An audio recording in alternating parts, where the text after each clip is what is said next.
G'day everybody. Welcome to another episode of Australian Reptile Q&A. A little bit of an impromptu show today. I don't know what's... Oh, there's Darren. Yeah, so Darren's moving, but on my screen, it's not moving at all. Let me just wait and see. I just wanted to refresh. I just quickly want to refresh the screen, guys. So just bear with me.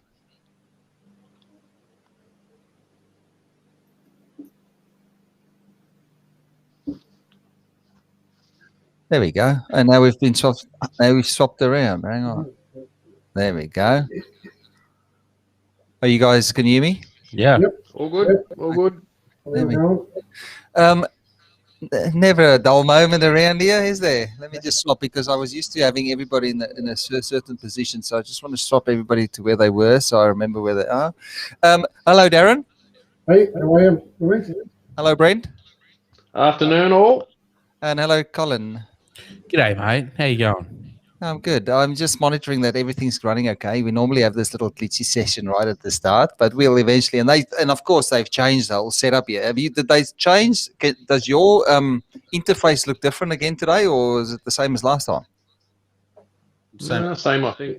Oh, it must just be the guy that runs the show that has a different layout here on the screen. It's very stressful when every time you open up a piece of software that when it's the layout changes. You know, you like to. I'm a type of guy that likes to have the same stuff, like have a familiarity around the stuff that I use. So, what's been happening in New South Wales, Darren?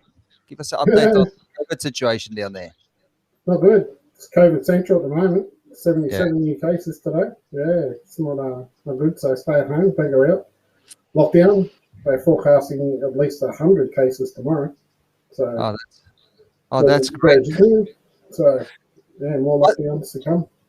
I thought it was going down. We're not going to spend the whole afternoon talking about COVID, but it's good to just know what's going on. I thought last week it looked like it was slightly going down, and so there's been a peak in the last week. I assume then. Yeah, it's people not doing what they're supposed to do, staying home. You know, report this morning and everything. The police were saying about socialising and not doing something. Like one was I was saying before was I think it was like 15 or 20 blokes playing cards in a unit. Yeah. There was another bunch of kids playing PlayStation in someone's garage at home. So there was another one. There was all sorts of ones. So, you know, just stay at home, don't go out. Unless, you know, send one person to the shops, you don't all have to go. It's like, tell me, Brent, I know you're a big fan of the lockdowns. I know you like to just stay cooped up at home and do nothing. Is that what's the situation where you are? You're an essential service, you know? Yeah, for work-wise, still the same. Nothing changes. For really, lockdowns don't change my life much at all. So everyone else is crying and whinging about it. But I mean, it's probably not all people doing the wrong thing. I'm sure there's heaps doing the wrong thing. Absolutely, I see it every day at work. But people just go to the shop. They have to get food. If they got COVID, they don't know for a certain time. Haven't been tested. It's something that's going to be hard to control, I'm sure. Yeah, it's. I'm just glad we're sort of moving into the right direction. I think Friday was the first time that we were allowed to not have to wear masks at work in the warehouse. So things are looking up for us in Victoria. We had our, I think, 180 days of the stuff that you're going through now. So, but I wish everybody in Sydney the best of luck. But you know, once everybody needs to get with the program, and then the pain doesn't last as long. But you know what people are like, you know. And Colin, out your way, mate. You all in the same state. How are things over in where you are?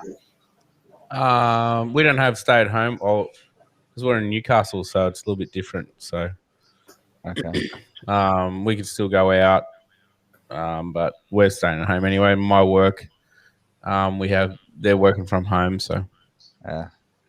Oh, that's good. That's good. Here's we have an imposter here. We've got Garth Rankin, but I think Faye's accessing his profile. What's going on? Faye in Facebook jail again. Yeah. Is Faye in Facebook jail? She's always in Facebook jail. She's a rebel. Yeah.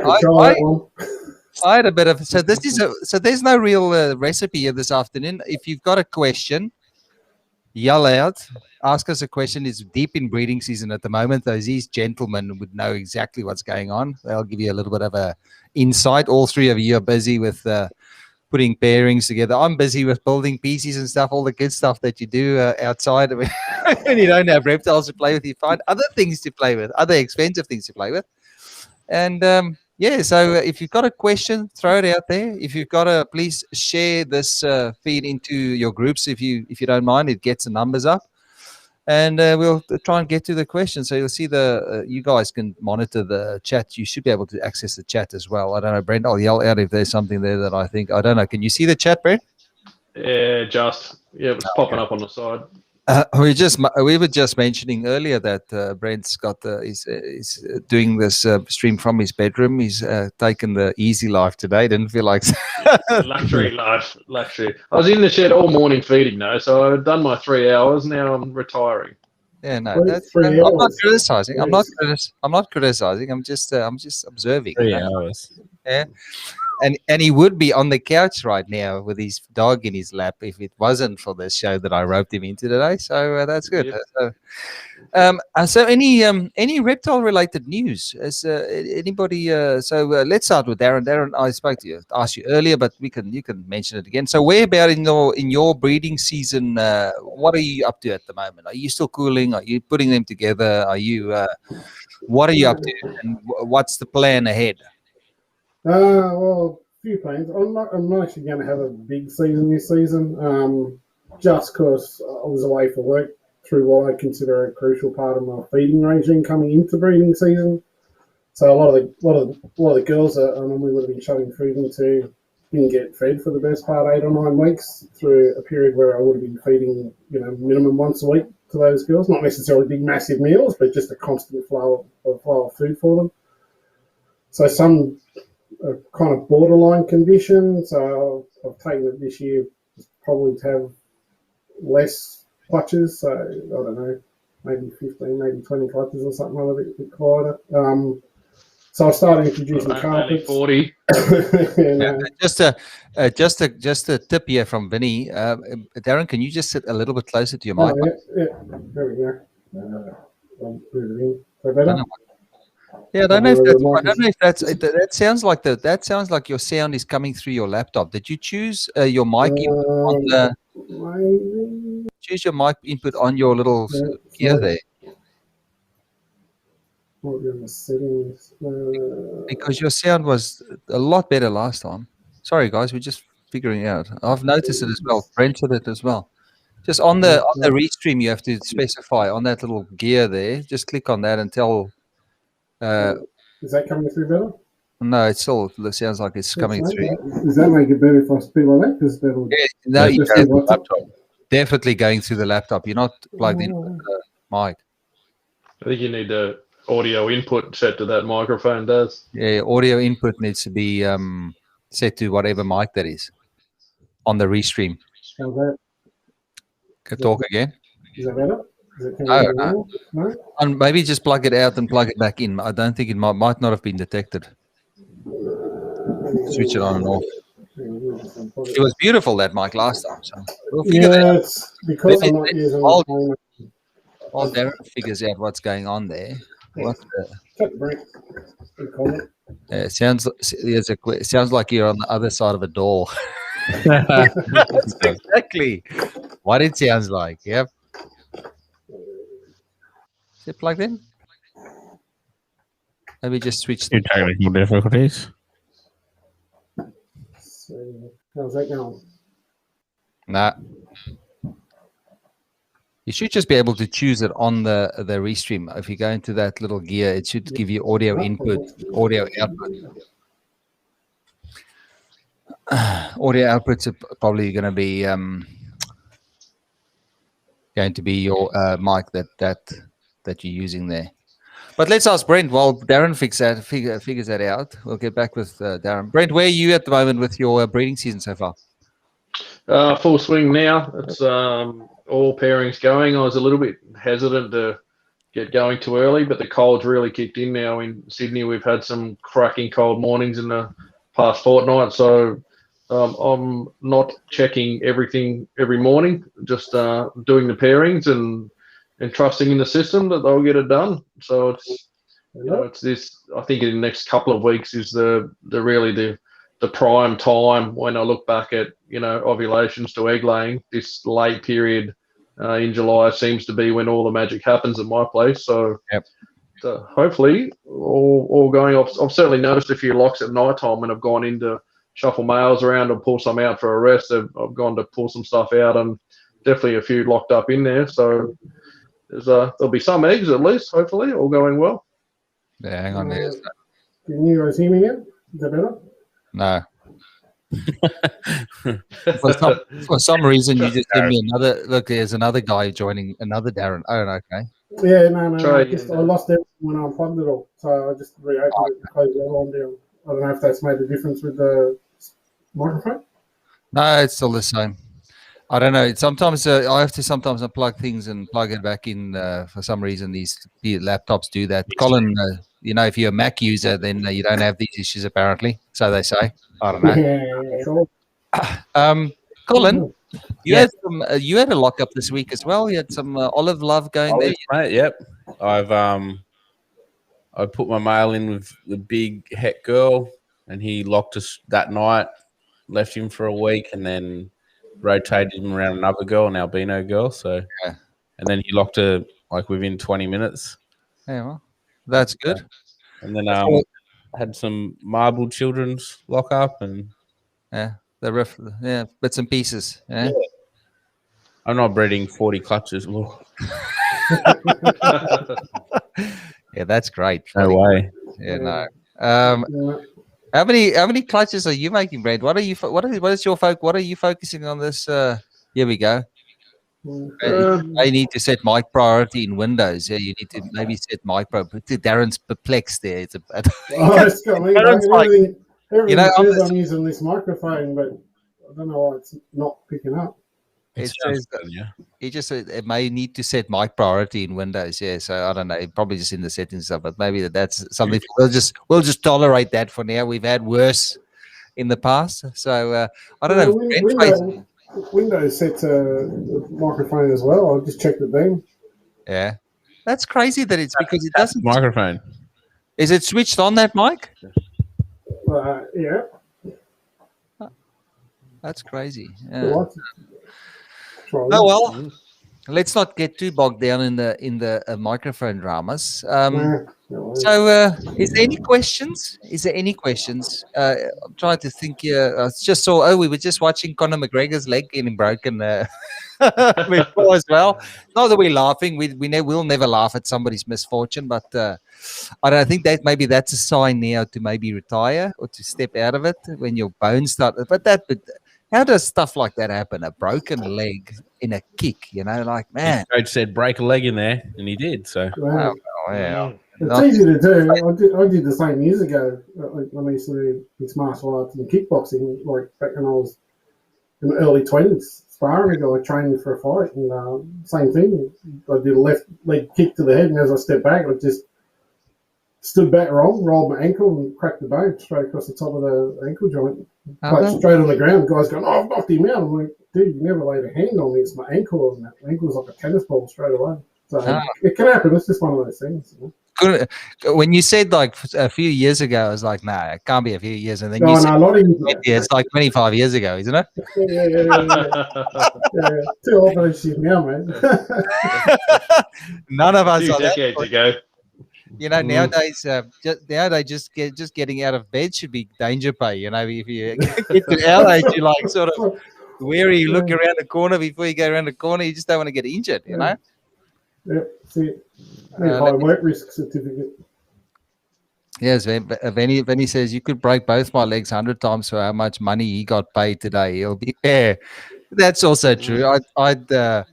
I'd get my legs broken a few times as well if I could get that type of money for one day's work. I can't imagine what. So we're totally talking not about reptiles, but we wait for the questions to come in. There's only a few people watching, so remember to share. We don't normally ask, but share. Daniel Boswell, hello. everybody, the green tree python guys, they'd be pretty busy at the moment. The green tree pythons usually start early. I wouldn't be surprised if there's guys with gravid females already. What's anything happening? Oh, you've got the 2 girls, Brent. So yeah, no go there. The children's pythons and spotted as well, Darren. What's the activity levels like? That type of stuff is also sort of close to being gravid right about this time of year, isn't it? Yeah, a lot of my stuff's going quite late this season. Like I said, I did actually try to delay that to try to get feeding to a lot of the girls that I didn't get the chance to feed up. But as you saw me before, just here I was just playing up with a few of the smaller stimmies and stuff and pairing things up. And a couple of ones up to size this season that I just held back the whole clutch and thought I should really sex those. So I was just doing that before. So they've just paired up back here, and they're all keen raring to go. I haven't got any gravid at this point, but I still a lot of them still hooking up and mating and stuff like that. A few of the carpets are starting to do the same thing. I've had a number of lockups with some of the carpets, but like I said, I won't be doing a massive season. Just trying to produce some pretty stuff more than anything else. You always say I won't be doing a massive. Not a massive. Even you laugh at that comment of yourself. That's just come on. Let's just. Well, my wife says the same thing, mate. We try and run an honest show, and you coming in with those falsities, mate. Come on, we don't want misinformation. They tell these people that you're not doing stuff that you are doing behind the scenes. Come on, mate. There is a question here, and Carl is starting to get annoyed with us that we didn't answer the question. Carl asked. We missed the question probably because there's a lot of stuff happening here. How good is reptile sand? This is sort of up your lane, Darren. With beardies, it's sort of the same topic as we always get with the beardies. How good is reptile sand for bredli, and does it hold the heat very well? I've never kept any snake on sand at all. I'm not a fan of the slithering kind on sand in captivity. I mean, look, I know they do it out in the wild, and it doesn't seem to worry them, but if I was going to keep them in a substrate, I'd probably keep them in like aspen bedding or something like that. That's more friendly for in captivity use, and I think safer. I use everything on paper. I've done substrates and all different sorts of substrates. I've done pretty much everything, and I just keep going back to newspaper or other people like Brent that use butcher's paper if you want to pay for it or whatever, but. I'm not sand. If you go to bearded dragons, will it hold the heat? Yeah, sand will hold the heat if it's warmed up, but you need to make sure if you're running heat from underneath that sand, you need to make sure you've got that thermostated correctly with the probe sitting on top of the sand, because you can melt heat mats and stuff if you've got a timber desk, a heat mat, and then a couple of inches of sand on top of that, and you're trying to warm it underneath, and your probe's halfway up and you close it somewhere, you're asking for a fire. So I just don't like the idea that sand gets stuck on their food and stuff, and eventually, I'm sure they can handle that. Reptiles in the wild doesn't have people cleaning their food for them. But they have wet food either. They're being dry prey. Yeah. Mm-hmm. So the stuff doesn't stick to it. You might have a little bit of things clinging to blood if the animal bleeds from its nose, like they constantly do with pythons constricting them. But I just don't like that. I do think that it would keep, desert sand tends to get very compacted as well. So it goes hard, and if it gets wet and it gets baked, then it does go hard. And I think it would probably retain heat pretty well. I can't think that it would. I used to keep my Ackies on it and some beardies, and I used to use bricky sand. So, I mean, because it's kind of more clayish based, I suppose. The colour does wash off on the animals sometimes, but at the end of the day, it's the fact that, like you said, it does compact quite deep, and for a burrowing or an animal that likes to dig and like Ackies do under things and make holes, it's good for that because they can actually dig in underneath, some fake rocks or something. I never use real rocks, just fake ones.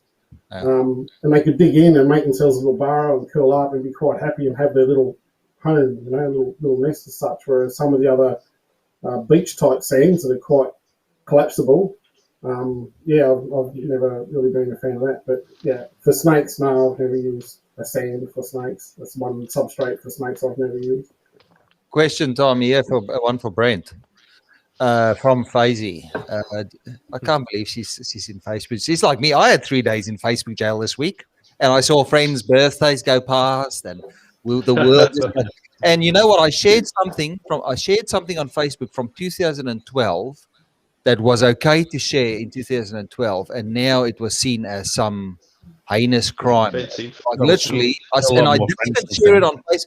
I sent it in Messenger to my wife Mhm. to have a laugh, and it picked it up in Messenger, and it banned me from Facebook for 3 days. It's ridiculous at the moment, but let's move on.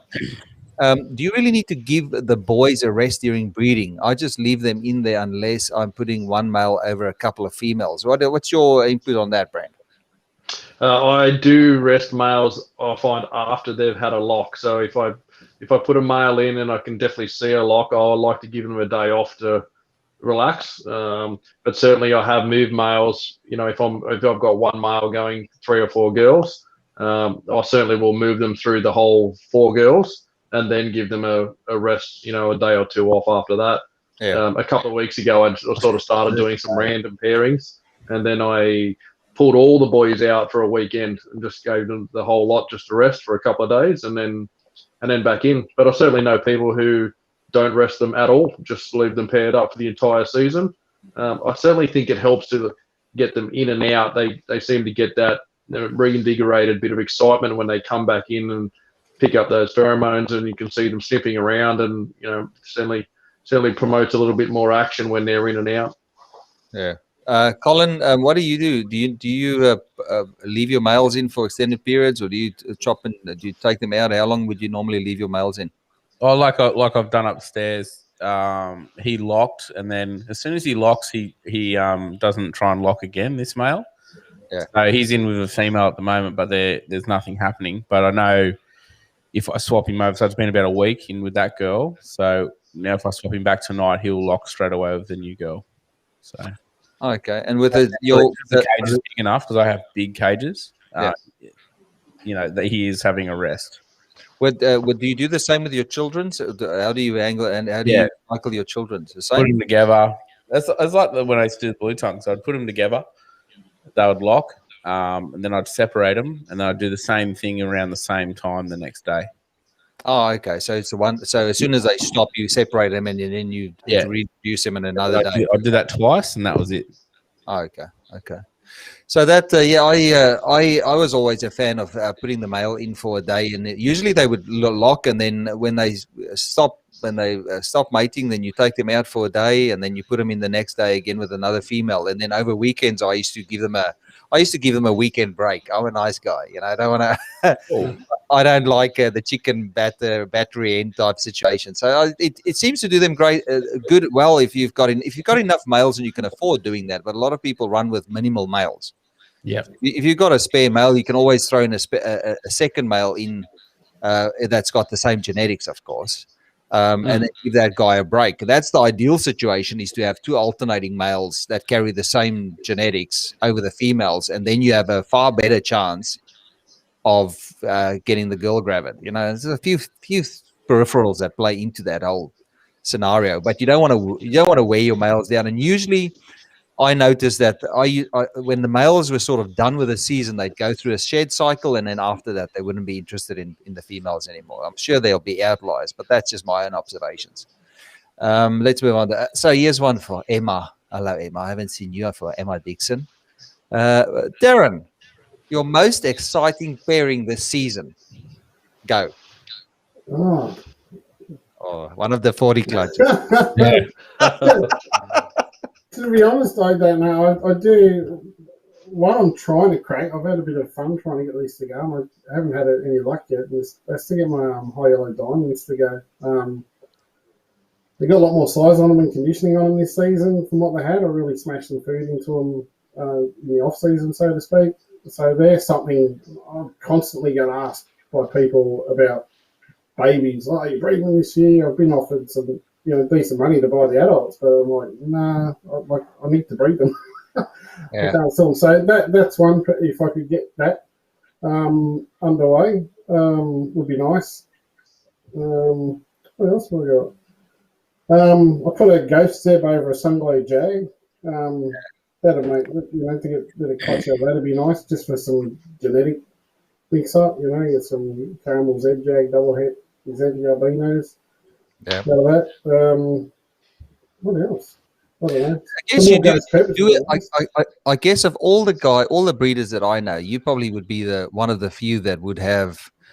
It'd be you and David Evans though with the silver stuff that would have. They would be making the next. You'd be making silver pepper super zebras and stuff like that. You'd be one of the first to do that, wouldn't you? Yeah, I missed the clutch. Unfortunately, I was away when a lot of stuff laid eggs last season, and I actually had a silver pepper over a Z last year, and she laid a perfectly viable clutch, but unfortunately, I wasn't here. She laid them on, the warm end of the draw that she was in, as you do. By the time I got back, they were all hard and dry and rotten. So you still put them in the incubator. Yeah, I still chucked them in the incubator. You never know, like you like. And was she trying to hatch them? Was she trying to incubate them though? Yeah, she was caught up on them, but the eggs they were like hard as rocks. Like I don't know how long ago she laid. I was away for 3 months during that period.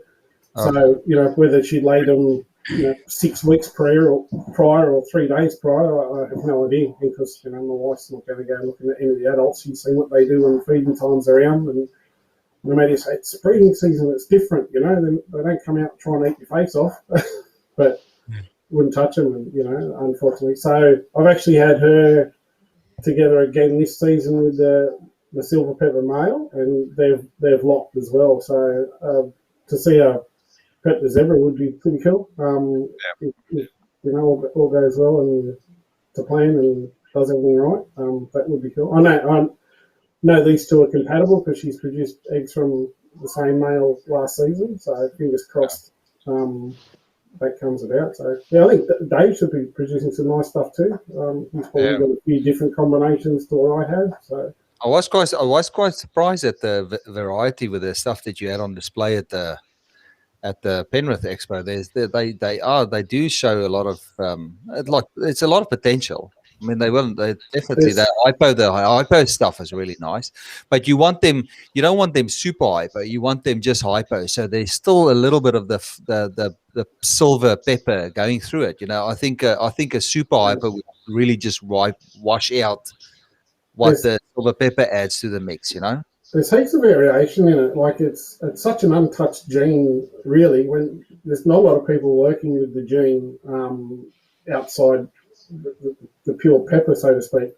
Yeah. And from what I've seen, just from like my, the original pepper albinos I produced, from a pure Darwin to the pure pepper girl, the variation in the peppers, the Posset albino peppers coming out of those clutches, just great. Everything from like really striped ones to almost patternless ones. Like I did have them at the show, but they're all in bloody shed as normal. It's like just typical. You go to the show and think, oh yeah, I'll take that, because Mike's always yelling at me because everything's like, Posset this or het for that, and it's all wild type looking. She said, you need to take some of your nicer animals along to show people, which I normally, I don't know, I do it for myself more than anything else. I just can't be bothered half the time, but I did, and unfortunately they're all in the shed, which kind of sucked. But I think there's so much that can still come from it. It'll be interesting to see some of the results that Dave and some of the other guys get from doing their outcrossings to see what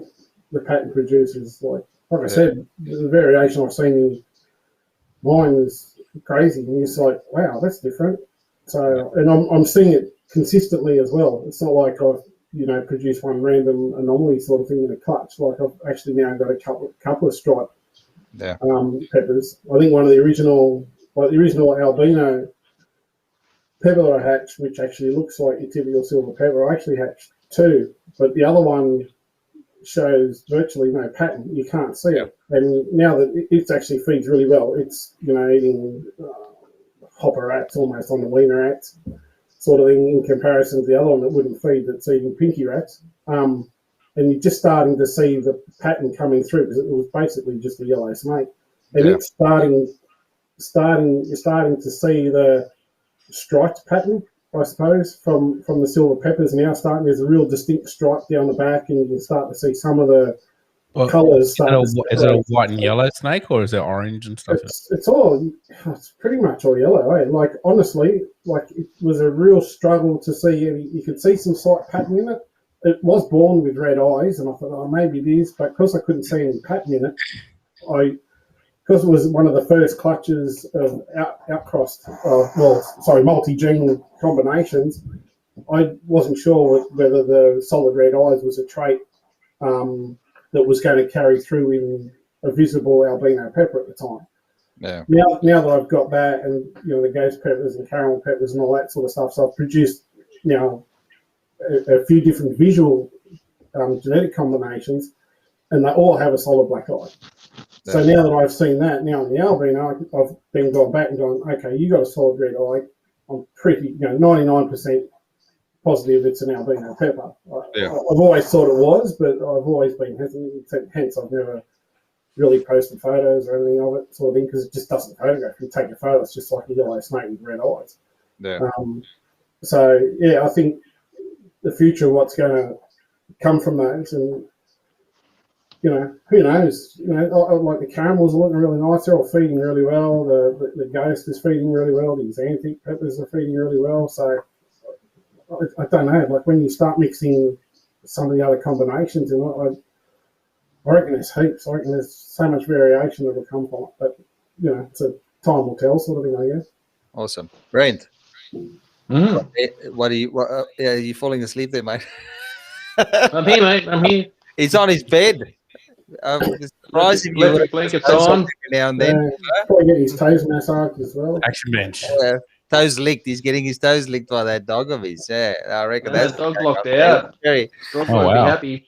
Okay, what are you? What are you anticipating this season? What's your most anticipated clutch for the 2021? If there's something, probably a few. What? Probably a few for visuals.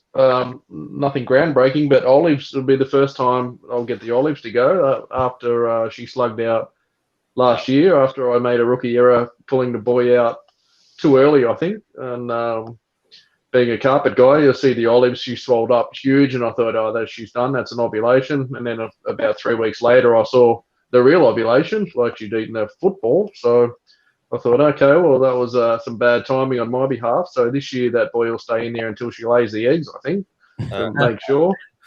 And again, I'll try for the Granite Cross Silver Pepper, 2 years running. Terrible results just from the albino Granite male who's managed to get one clutch out, each year for the last 2 years, being useless, and probably me pushing him a bit hard, trying to get him to do 5 or 6 girls. Not the greatest results, so I'll try with a young silver pepper male to the albino granite girl this year to get those hets underway. She'd have some good size on her. That granite albino female though, wouldn't she? She'd be She's a big girl. Yeah, she'd be over 3 kilos now. She's a very solid animal. Yeah, have you bred? Did you get a clutch out of her last year, or is this going to be her first year? Yep. No, she did the Ghost Jag to albino granite last year for the triple hets. Okay. So she's in great shape. Does she do good sized clutches? Or that clutch? Yeah, I think she had 19 eggs from that pairing last year. So yeah, great size clutch. Probably too much for a clutch that's an entire holdback. It's many to hold. I was just asking. 12 would be good. How many did you sell? Probably wouldn't sell. None. Keep all the females and just a couple of males, and then the rest will never see anybody else's collection. Yep. Colin, what? Oh yeah, sorry, go mate. Sorry. No, that's all. That's about all that I was. That's funny enough. One of the not so crazy pairings either is a little caramel zebra jag I've got that's really striped. I know you had those really crazy striped zebra jags in your collection years ago, and I know you may have had a few as well that in the albinos and sunglows that really stripy stuff. And I've got a really nice caramel zebra jag head albino that's going to a sunglow that hopefully will make some fantastic sunglow zebras, sunglow zebra jags. So that's one that I'll be keeping a close eye on. Hopefully they get it done. Good. I guess the trick with any striping is to keep the striping in the group. Like have outcrossed striped from that certain lineage, and then you just keep putting them back to each other with different combinations of and then the striping will start working its way out. Yep, it's in the DNA there somewhere. Yeah.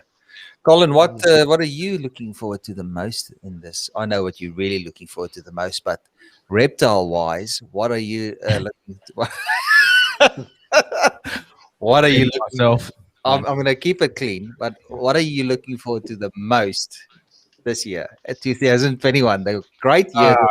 I just like, I don't know, just the olives again, just trying that. So because I've moved them too, like, people don't realize if you move stuff around it constantly in different temperature zones. So now they're up in where I live, so the temperatures aren't as cold and all that sort of stuff. So it'll be interesting to see if I can get them to go. So you be sitting there at night in your bedroom like this, and you've got cameras on it, and you watch. I just walk out, mate, and have a look. But that is one of those species that you want to nail them to really say you've mastered that species. They're difficult. You need to get them consecutive years for at least 5 years. Then you can say, "I've mastered." I can breed olives, and it's not just luck. I got a cheat sheet off Troy. I got it last year. I thought I'd seen the ovulation and all that, and I got nothing. But that's what you did, Brent, as well. Troy, and he sent me a cheat sheet on what to do. So if you don't see anything, you got to spike the heat up for like 2 weeks, and then try again. And so, gee, this Eldon, this chat is going crazy. Let's just go. We need to go a little bit faster. So there's a question here. Which one product that the Australian reptile hobby is which product is missing in the Australian reptile hobby? Something maybe you have to make yourself because it's available to buy. What do you reckon, Brent? What's missing in the hobby here? Bigger range of thermostats. I think that's something that's not a new product, but there's not. It seemed like there was certainly more choices in years gone by. Now it's very limited for a good quality high-end thermostat. There's plenty of cheap Chinese stuff out there, but the high-end stuff not as good. And incubation tubs. I know a lot of people make their own with bread crates and light grading and all that sort of stuff. But I think a purpose-built tub, hatchie style tub would also be good. There's a few things that are sort of the hobbies had that have disappeared over the years. So if anything, we've gone backwards. Yeah, well, that's another one. That's one that we had in the bag and have lost. So racking and housing things is certainly something everyone needs, and there's not, besides going to a custom builder, there's nothing off the shelf anymore. I do think that with the racks, I mean, the problem with the racks is at the moment is the import. I think the import is very for a small industry like the reptile industry in Australia. I just think that at the moment, for any small business that wants to bring a racking solution for reptile keepers, I just don't think it's going to be cost effective at the moment. I think you can only do it for yourself, and you're going to pay a fortune.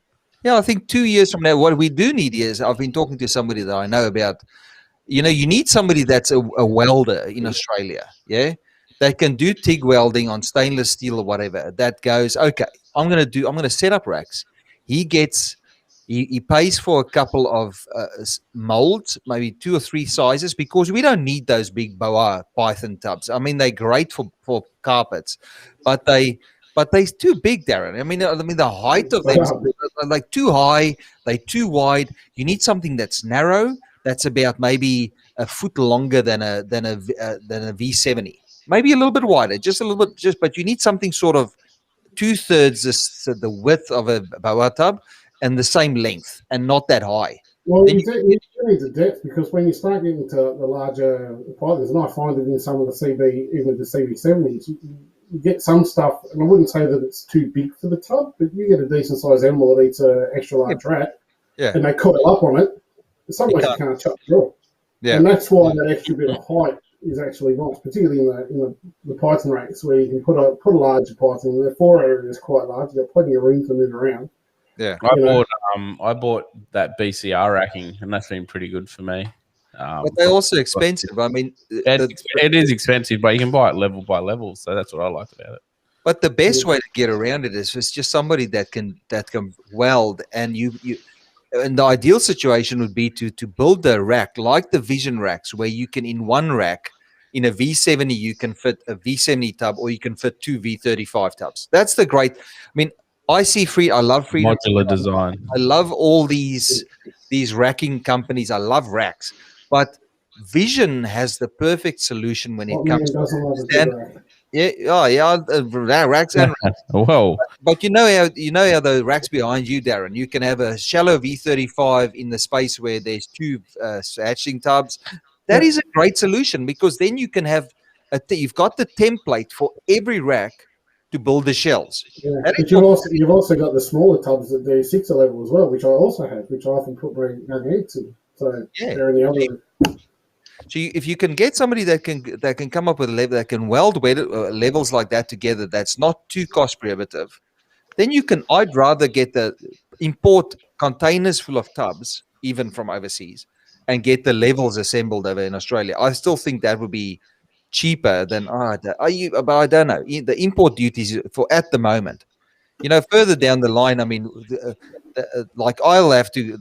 I sold all my racks, but guys like us could always club together in, say, 2 or 3 years' time and put an order in. There's no direct supplier anymore for any of the racking companies overseas. We could get together and get a few more guys and say, look, how many racks do you want to order? And we put a bulk order in and import them. Import a container load for whoever's interested. I mean, that's going to be the other option to solve that problem when it comes to racks. That's what makes Vision so good, is the fact that they're relatively easily assembled and they're flat packed.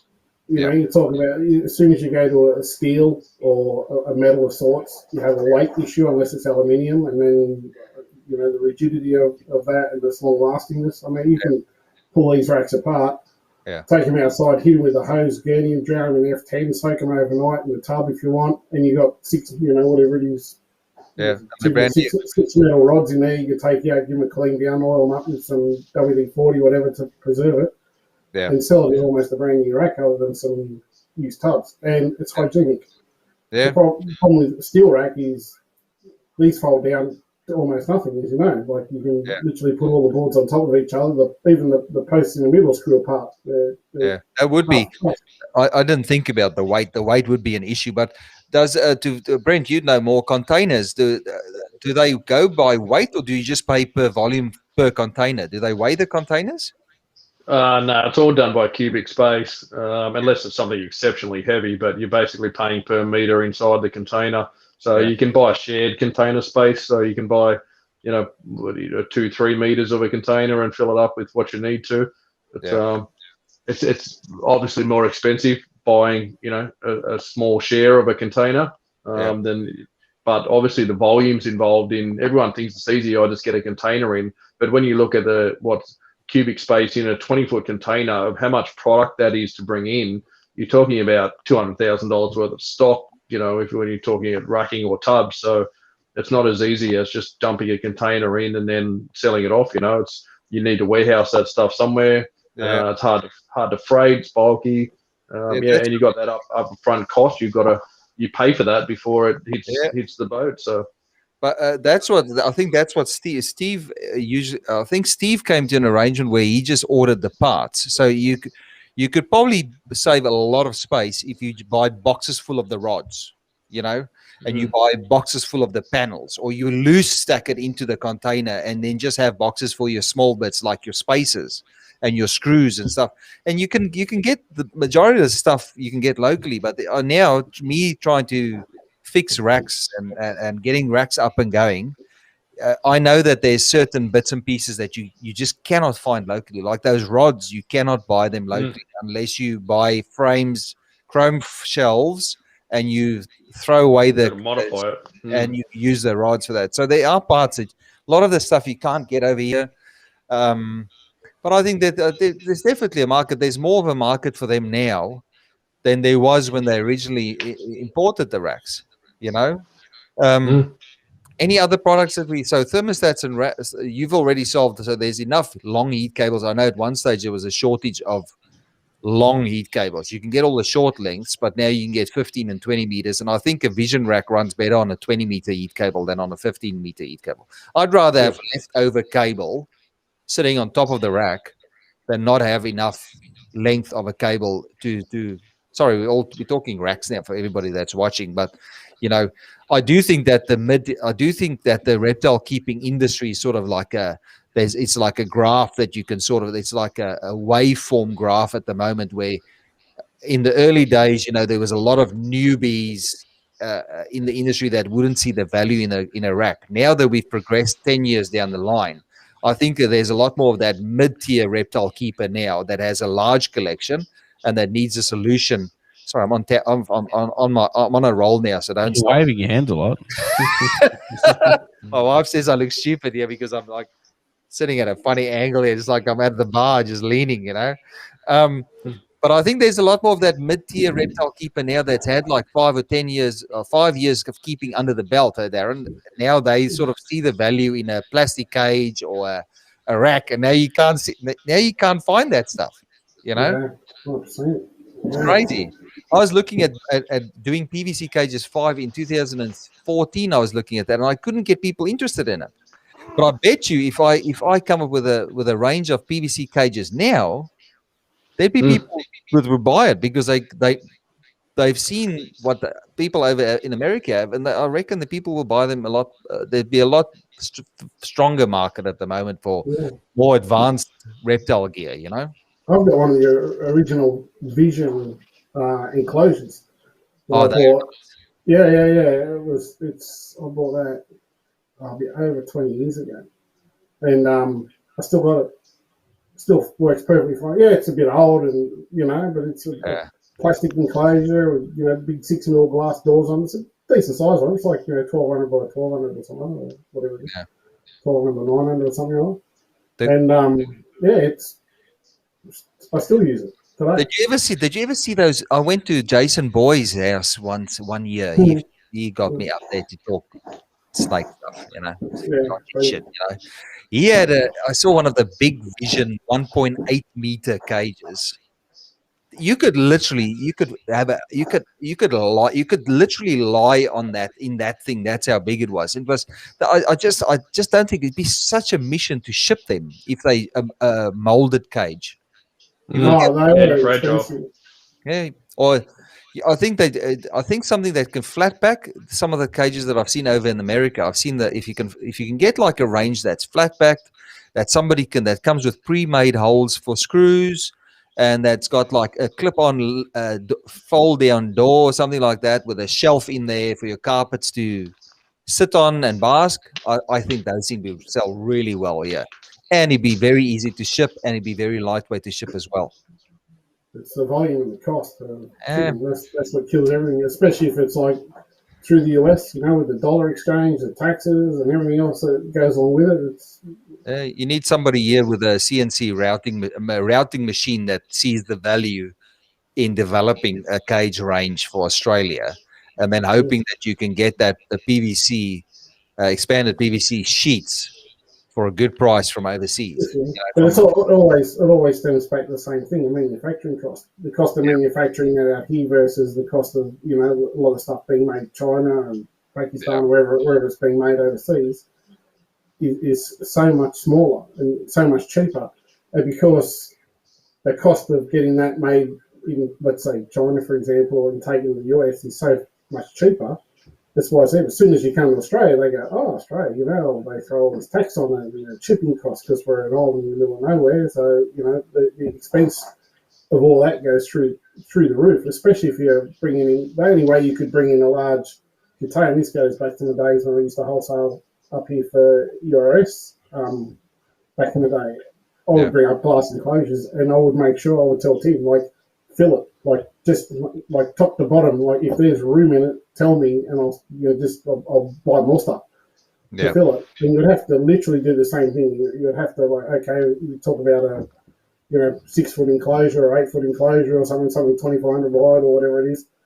You literally have to make sure you've got a ton of other products to fill that to the brim, so that you're maximising, the volume you're paying for in a container is full. You don't want to miss out on 10% volume. If you can shove something in it, whether that's a light bulb or a set of probes to fill a hole, you need to fill the space, because as Brent was saying, you're paying for a cubic volume. If you fit, I don't know, 100 enclosures in there, and that's it. How much more stuff could you shove in there? And unless you can afford to bring all that other product in and have a point of sale out here to do it, the cost becomes prohibitive. Yeah. There was another question here. Let me just quickly see. A question. I'm not too familiar with green tree snakes. Let's just see. Maybe we can answer. What's the question? Actually, I got one more thing for a product. There you go, bro. Well, these geniuses that have these 3D printing machines, something that's always pissed me right off is thermostats sitting on top of racks or enclosures because the cords hang out the bottom of them. And I've used little right angle things. I've made double-sided Velcro things for them to sit, But if someone could design a tube that slides over the top of those little the rods that sit out the top of the vision rack and have on an angle facing downwards, so you can basically look up at the top of the rack and look straight at your thermostat. That would be a brilliant idea. I think Freedom Breeder has a like a rack mount that you can buy. Yeah. For their Freedom Breeder has a range of their own thermostats as well. So, but it literally, if you look at some of the Americans' rooms, their rep snake rooms, you can see the thermostats. If you look at Justin Kabilko's reptile room, you can see the thermostats are sitting at the top and they're pivoting downwards like that. It's like a metal bracket that screws onto the top of those ARS rackings and Freedom Breeder racks. So they do exist. I do think as well that the guy, that Chris Eagleton that did the iStats, he did work on. I think he did make a bracket for these thermostats to mount them, but we all know how that story ended. Mm-hmm. I got the brand new one in the other day and threw it in the bin the next. What you got it? What an iStat? Yeah, Brett and I are going back a while. We bought I don't know, what was it? I think I bought like 20, something like that. 10 small and 10 of the bigger ones. Yeah. I've thrown within the space of, how long would that be, Brent? Like 2, maybe 3 years tops? Yeah. Yeah. I had a couple of the little ones die, but all the big ones are going pretty good. I've only had one of the larger ones die, which I I revived it, didn't I? Yes. Sent it to the engineer to breathe life into it. But there was phases of iStats because the first stuff was all made by hand, and you can attest to the quality of the first because Chris made all the first ones. He got the circuit boards made locally in England, and he assembled all of that stuff by hand. And then he started to get machines involved, and it was sort of during that period when he started getting the machines involved to go for international production, overspend, that the thing started, the quality checks weren't made. And I think it's during that phase when the little ones started coming out, and they're only as good as your quality your checks, your quality control that you do. But I still have all of the ones that I got in the first load. I mean, I've got one here that does 2,500 watts, 2,400 watts. So it could literally, if you were so inclined, do a wall in a snake room that's temperature controlled. You can literally connect a heater, oil heater to that thing, and it would keep it it could handle that type of wattage, thicker cables, bloody everything. And I agree with Brent, a decent thermostat range. I mean, the Herbstats were good as well. I can't tell you guys enough how good the Herbstats are, and they've even implemented a one now that hooks up with Wi-Fi, that hooks up with your data software that you use. That the Herb Husbandry Pro that the guys are carrying on about, that I've seen popping up over on the internet. That all integrates now, so you've got your heating devices, your racks, everything gets wirelessly connected to your record keeping. That's the type of stuff that we need now. I think it's still maybe a little bit premature at the moment, maybe another 5 years. And I think the guys that are sort of mid-tier now, in 5 years' time, they'd be all for spending money on the expensive toys, because it's a toy for us. Anybody can get away with a cheap thermostat, and you can go on eBay and find $30 thermostats that you go, no, it does the same job. No, it doesn't do that. It does. You cannot compare those cheap shit thermostats, you only have to lose a whole rack full of snakes, once for you to go, Never is it again. really worth that? Was it really worth $30? Mm. That's my biggest tip to young reptile keepers. Get proper heat cables, get proper thermostats, try and buy rather save up another 2 or 3 months to buy the gear that is, the best gear that you can afford, then go onto and get the cheapest, nastiest equipment, because you will pay the price eventually. You will. There's no way around it. Sorry, that sounded a bit preachy, but I'm in a preachy mood, Oh, wow. Preacher. What's Preacher, new? preacher. Yeah. Praise the Lord. There's somebody, let me just see here. Oh, yes, Marty Baja, he knows all about iStat. Let's just put that there. Rip me off 20K. Hello, Marty. How are you, mate? You should be on the show with us. He went to go and see Joe Ball yesterday. Went to see what, Joe's balls? Joe's Balls, yes. He was running around with, I see Joe's got all manner of creatures now. Ostriches, crazy. Why would you keep ostriches? But I guess, That's a good feed. Big they legs. looked like they were albino. They did look like a variant. The typical. They were normal ones, and then there were these ones that looked like ghosts almost. And I think they might have been something different as well. Joe wouldn't keep something if there wasn't maybe some way of helping the daily life get better. Let me just quickly see what are the herb stats available? No, they doesn't. The thing with the herb stats were he made a run early days. He did a 230 volt or 230 volt or 240 volt one that UK and that used to work in Europe, and he stopped. He made me a batch of Herbstat 2s because I begged him for it. It had these small little adapter cables on the back because it took the American plugs, but it had the output was Australian plug. And then those thermostats just take the normal the 6 or the computer cables, the thick, I don't know what the head is called on the back of a computer, but they take those cables to connect to any outlet, and that was the good thing with Herbstats. You could import just the boxes, and then you could attach the wires. You can buy the wires locally off eBay, and you could rig it up to be the probes were also the probes were 15 foot long, that's the other thing about thermostats. They always have these short little 6 foot, not even 5 foot long probe cables, and it's useless in a rack. You need something that can go 10 foot down. You need something like at least 3.5 meters that you can put that probe anywhere you want. I mean, we all know these are the fine print things that nobody tells you when you start keeping reptiles or when you keep racks. Switch to thermostats, power supply and power output as well. They all nearly always run both short. So then you've got something up the top of the rack where you've got the thermostats. Then you've got to run extension leads off that to get it down to the power points or the power packs you've got running out of the wall, which are often down at floor level sort of thing. They never give you. And that was one thing I did like with the iStats. The actual power plug-in, the actual lead coming out of the thermostat was actually a decent length, so you could actually run it. It was compared to say microclimates or the Habistats. And if you can replace the probe, there's times that you get the probe caught under, you move a rack and then the heat cable gets caught under the wheel. You might as well just throw the heat cable away. The same with the probe. Sometimes the probe falls out. These are good tips. These are good tips that we never hear about. If the probe falls out and goes under the wheel, that probe's fucked. Sorry about the language. But then you need to replace the whole thermostat. The good thing about the iStats and without the Herbstats you could replace. You can pull out if the probe started giving you issues, you pull the probe out, you pay $20 and you've got a new probe and your thermostat's ready to go.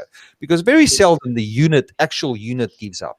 It's the peripherals. It's the stuff that hangs out of it.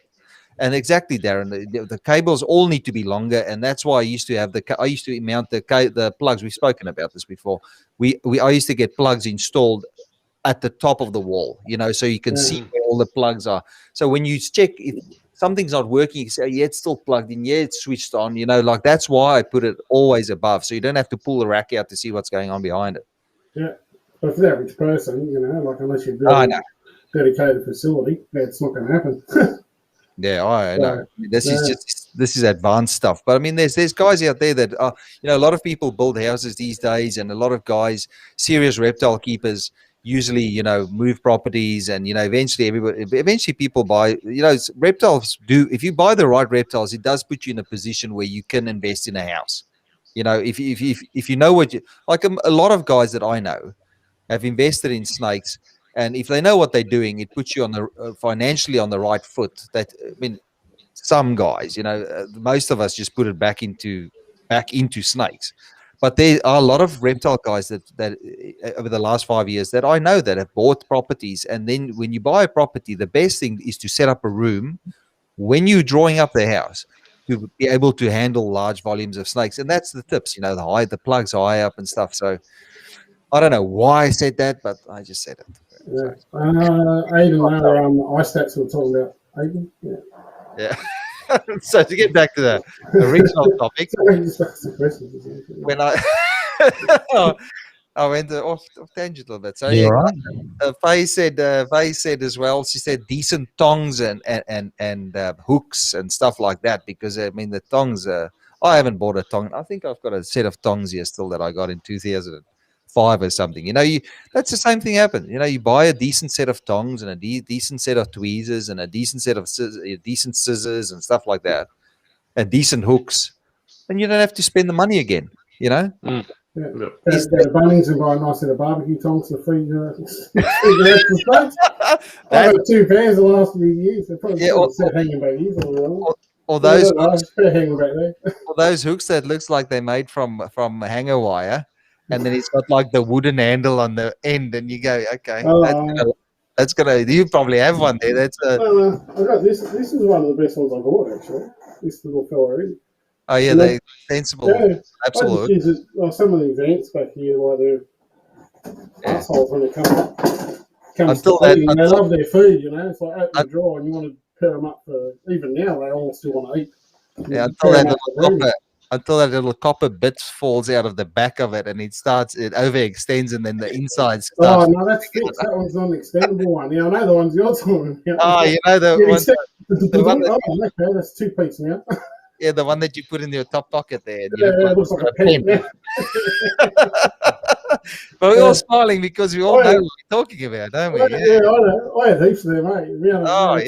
Customers say, I pulled it apart. And I'm like, yeah, sweet, no worries. Give another one back as a credit. And I just chuck them in the bin. So I had like little hooks like this lying around all over the place. Went through one and then just threw them all in the bin. Oh no, that's not covered by warranty. Sorry, we sell it knowing it's absolute putrid rubbish.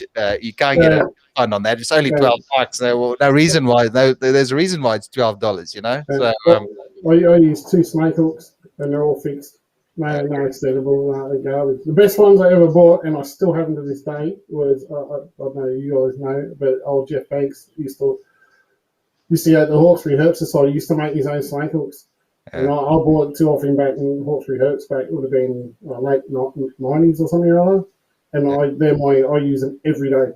And I have done, even doing rescues, pulling over logs, trying to find stuff in someone's backyard or whatever, there's a snake and it's over under the rock, you use the hook to pull the rock over or whatever. Still use them now. Best hooks I've ever bought. They're just old golf clubs. I just wanted to show you. So they normally sell them like this. Is not the in a snake room. I find that the standard size hook is way too long. Oh, yeah. I found is when Ironbark Reptiles went out of business. I found the best length I found ever with carpets is about you just need to get out of. So that breaks down into a short hook. I think that's the perfect length.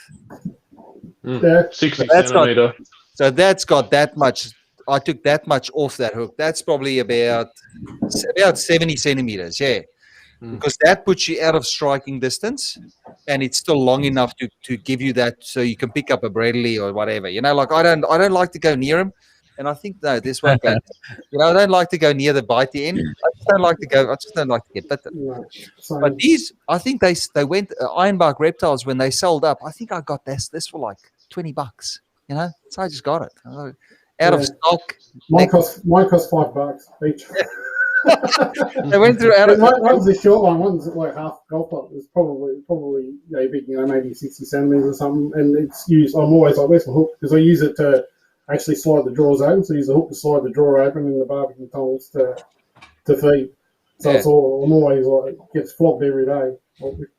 Yeah, but that's the little things that matter, like you need a hook that you can break into the length that you want to break it down without it collapsing midway. Oh. When you pick out the snake, you don't want it flexing. Nothing should flex. It should just carry the weight and the rounded tips and the rounded hook ends and stuff like that. That's all good. So let's see if there's another. So Aidan Dempsey says Bunnings is great for water bowls. The plant-based sources work a treat. Yeah, it depends on what type of thing you keep, I guess. No, I've done a new discovery. What water bowls, and that's a reject shop. I'm buying the dog bowls in there because I was running short of a lot of my bowls are old. So I'm like, I just want to get all new bowls and replace them all. And like $6 for like something's like that. Show us the cheap goodies, mate. There's always a cheap, like $6 for me. It's perfect. And it's not the plain one that says dog on it. That's great. Yeah, no, it's it. But just like at the end of the day, it's a water bowl. You want something that's heavy enough to not going to knock it over, something flat-sided, and they're just a ceramic water bowl. It's easy to clean, easy to wash, and it's cheap. If you drop one, you break one, it's like, well, who cares? So I go to the local reject shop here when I can and walk in there and go, oh, there's a few there, I just buy them all. And they make two different sizes, a smaller one as well. So, you don't need to spend a fortune when you've got that many snakes to spend $30, $40 on a bloody water bowl. Brent, you keep the ceramic. You use ceramic water bowls for your snakes as well, don't you? Ceramics for everything from hatchies all the way up. Reptile Supplies Australia webpage quite often have those blue ceramic, the brown outside, blue inside. Reptiles. Let me just quickly see if I can bring it up. Reptiles. Let's see if Reptile Supplies Australia. Yep.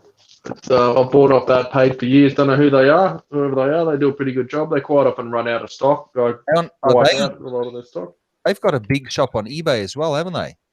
Yep, they sell on eBay. They sell direct, cheaper off their own web page. It's not Reptile Direct, is it? Yeah, Reptile Direct Australia. I think I bought off them before. What's the cost of those water bowls, man? Oh, they do the herb stats as well. Well, this show is all about giving it's questions and answers and then giving good tips. This is a great tip. Let me just see. I want to share the screen. It started glitching before with my new rig. I don't know what was going on. Let's try this again. Oh, it's glitched again. There was a bit of stuff. There was a bit of stuff happening. So it was Conor McGregor. It was Conor McGregor's leg getting broken. So okay. So let's have a look through here. So you've got your range of thermostats. Clearance. That's see now it's glitchy. It's glitchy. Did you see the glitch there? I did see that. Oh wow. Why is it glitchy? It's only your feed too. Yeah, I don't know that. It's taken some gear, mate. It's this garbage you're using. Let me just get rid of this. Graphics card can't handle it. Graphics card can handle it. It's got a choking software somewhere. It can handle it. Let me just get rid of that so we can see each other. So let's have a look. There's the clearance section is where I like to go. So you got your plants, your normal. Their ceramic heat emitters won't use that. Let's see if there's anything decent. Oh, God, there's 28 pages of clearance stuff. Probably more. I'm glitching again. Why am I glitching? Can we put a chat there as well? No, we can't put a chat. They've actually got a huge range of plants, and take note of the sizes and actually measure, because I did buy some plants off there once without taking too much notice, and the things were about 1.5 meters big when they came out of the packet. So what's that? Some huge things in there. So yeah, take note of the sizes of the plants. Very important. Yes, a reptile feeding kit there for you, Faye, and I'm glitching again. That's just part of the effect, people. Just working on it. I I heard my computer just made the fans just kicked on. So when I make that smaller, hang on, I'm gonna just go full screen. There we go. He's gonna try and figure it out. I'm just gonna go full screen on this. We don't want any glitches. So you guys can still see that, can't you? Yeah. Yep.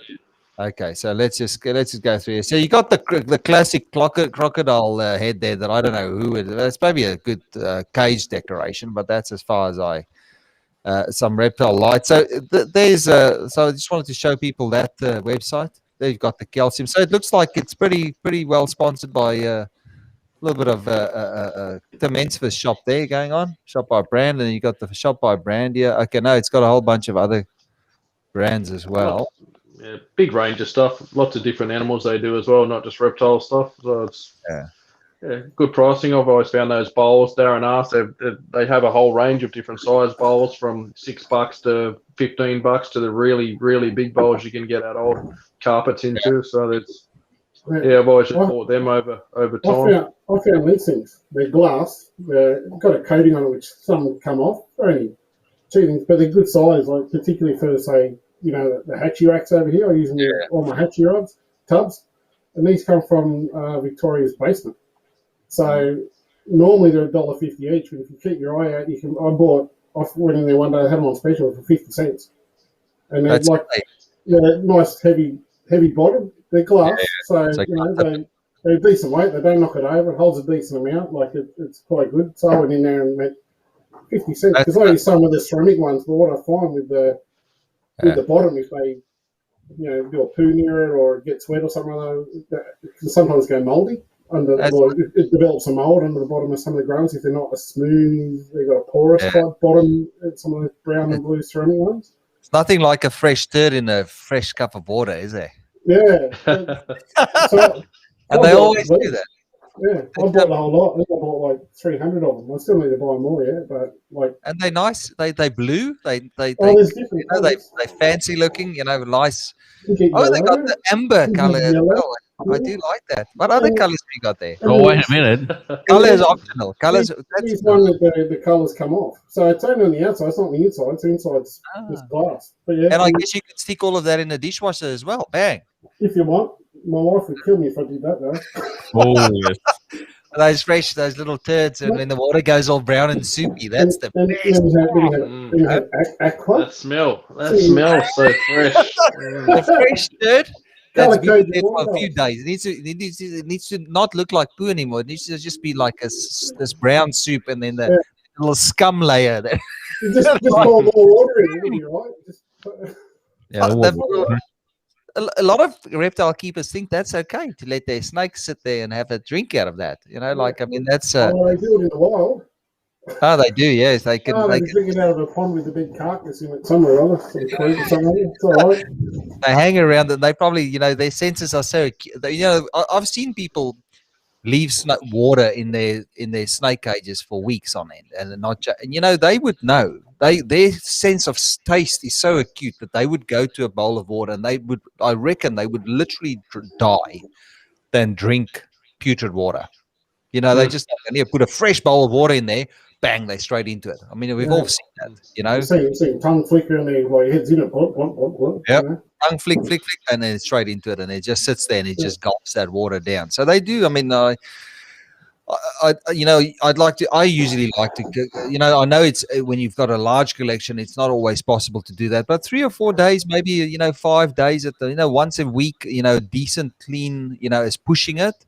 But people that just look at water bowls and go, oh, there's some water still in there, let's just leave it, like they are doing their animals a total disservice. I always like to say to them, well, would you take that bowl and drink out of, would you drink a cup of water that's been sitting next to your bed for a week? Would you go near it?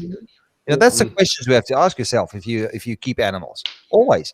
Like our dog bowl, gets clean every day, for water, the food as well, because they lick the bowl, and I might just be a little bit over the top, but I mean, that to me makes sense. That they get sick from the same germs as well, and you wouldn't eat from a food plate that's been sitting on the bench overnight that's been licked. If you lick a food plate, would you still put new food onto that licked dirty plate and eat out of there the next day? They shouldn't do that. No, you shouldn't. I know, I know you're being smart, but this is the stuff that people don't. It's like taking your dog for a walk on a 46-degree day and he's got no shoes on his feet. Look at these people. I look at them and go, we just want to smack you against the head. If you have to think a little bit further than just your own little self when you keep animals, you know. So it's Sunday preachy time. Sorry, folks. Feed the snake. Yeah, but you know what I mean. You know, it's like these little common sense things that a lot of people just don't think. Oh, hang on. And then when you think about it, you go, oh, yeah, that does make sense. If I walk out there onto the hot road and see how you feel. And then, you Barefoot. know, you go with you want your dog to just be okay with that, you know, and then they get home and they wonder why the dog's lying in bed, because their feet's burnt to crisp, you know.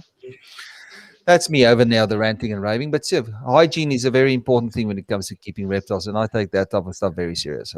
Glass ramekin bowls. Yeah, Colin Ray comes through with the information as well. Glass ramekin bowls. Those are the little white ones that you get at.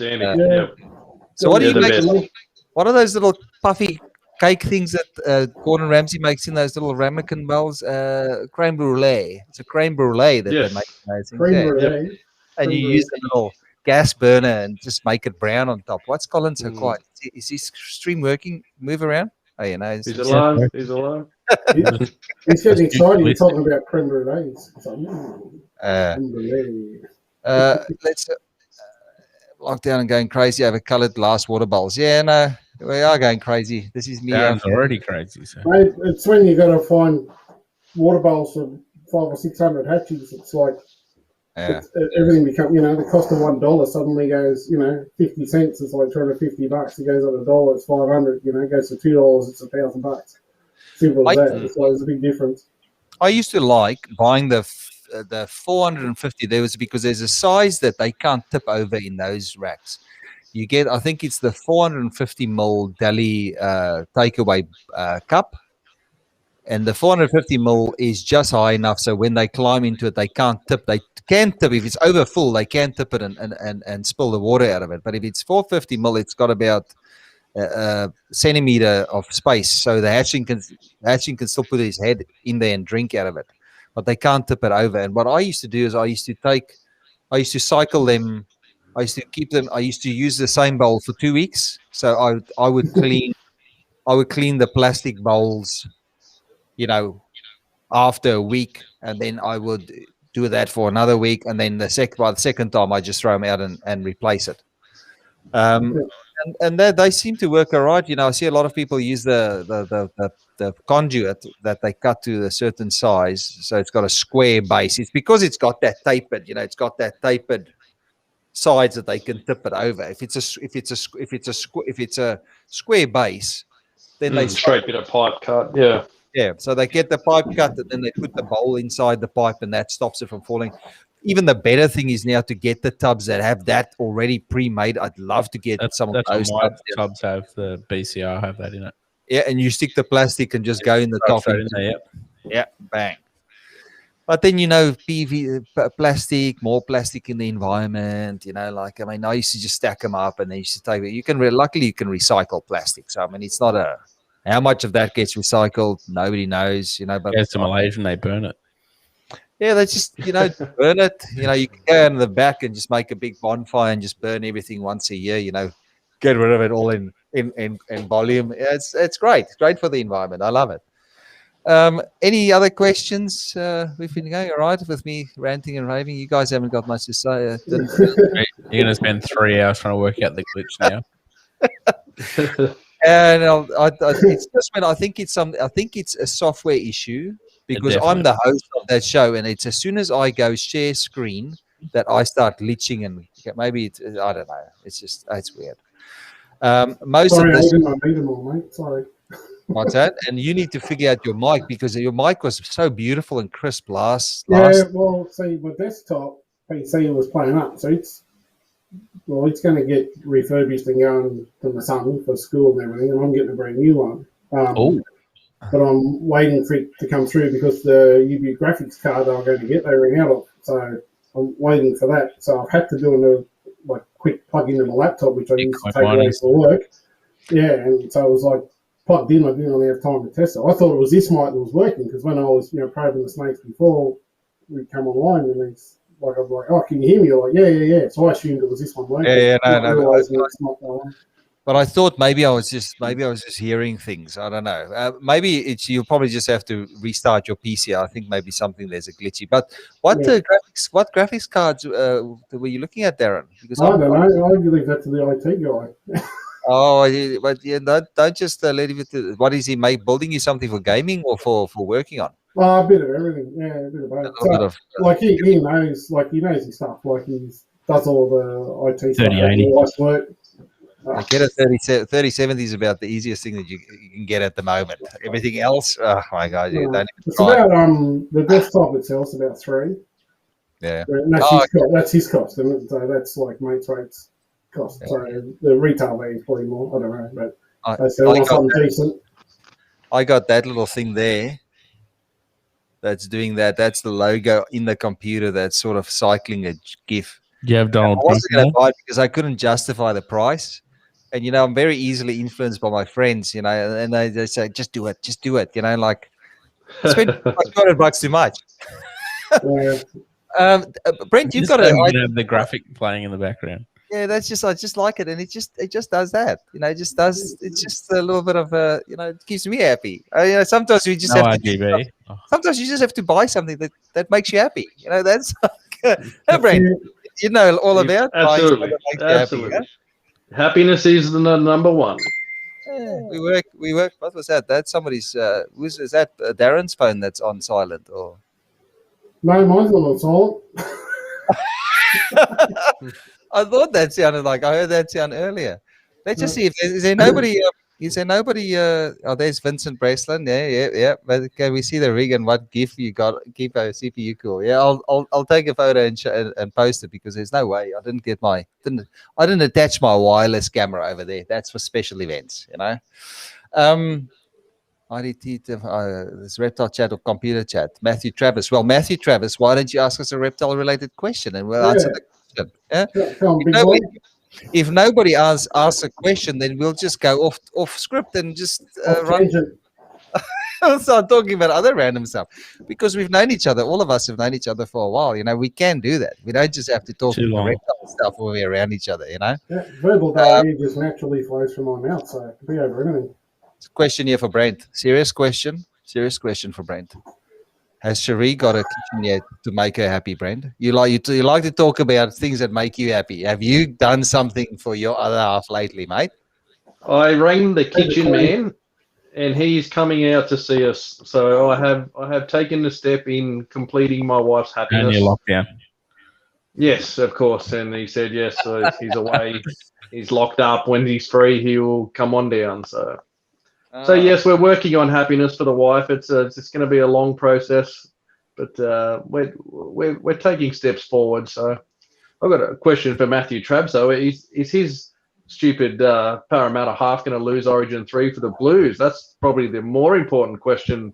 If the gallery wants to get upset about questions. Does he go for Moses the Peanut Gallery? I think that's what we call this show, the Peanut Gallery. On a Sunday when we do the Peanut Gallery, this is it. Huh? And we're not the Peanut Gallery. It's everybody in that comments. Yeah. Somebody did me. What was it? We lose game 3. Matthew Trabbs has got a lot to answer for. He says he's got carpet eggs. Oh, he says he's got carpet. That is odd. I saw one of the kids that spares his snakes in February. How cold is it up where you live, mate? When do you start pairing your animals up? January? Yeah. There's always that one bloke, though. There's always that one person who pulls out some clutch at some unbelievably early time. And if it wasn't Matthew Trabbs, I'd call bullshit. But you just see that and go, mate, that's pictures from last year, mate. Get a new picture, That's unbelievable. And then it puts everybody in a chaotic flat spin that they're going, I'm missing out. Yeah, at that point I hadn't paired anything. I'm like, I haven't paired anything, and he's already got a clutch. Like, something's wrong. Retains man. And then next minute, there's just snakes in tubs going everywhere.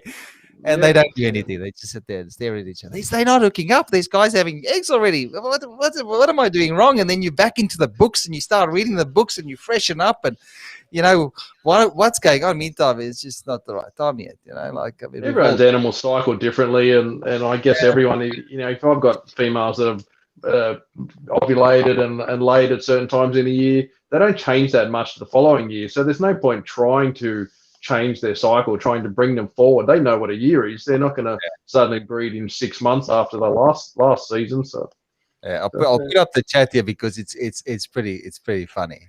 People are Probably We're triggering people.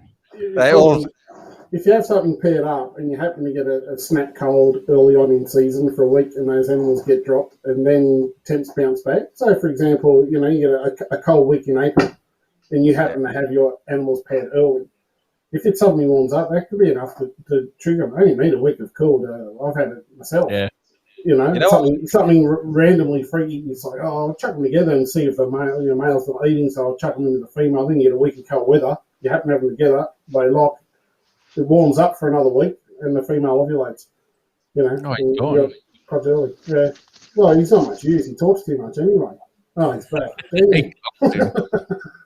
the interesting thing that Matthew Travs was talking about, I don't know if Mr. Travs wants to disclose his plans for that snake about his breeding season this year. I don't know if I'm allowed to let the story out or not. He might have to comment on that, whether we push further into that topic or not.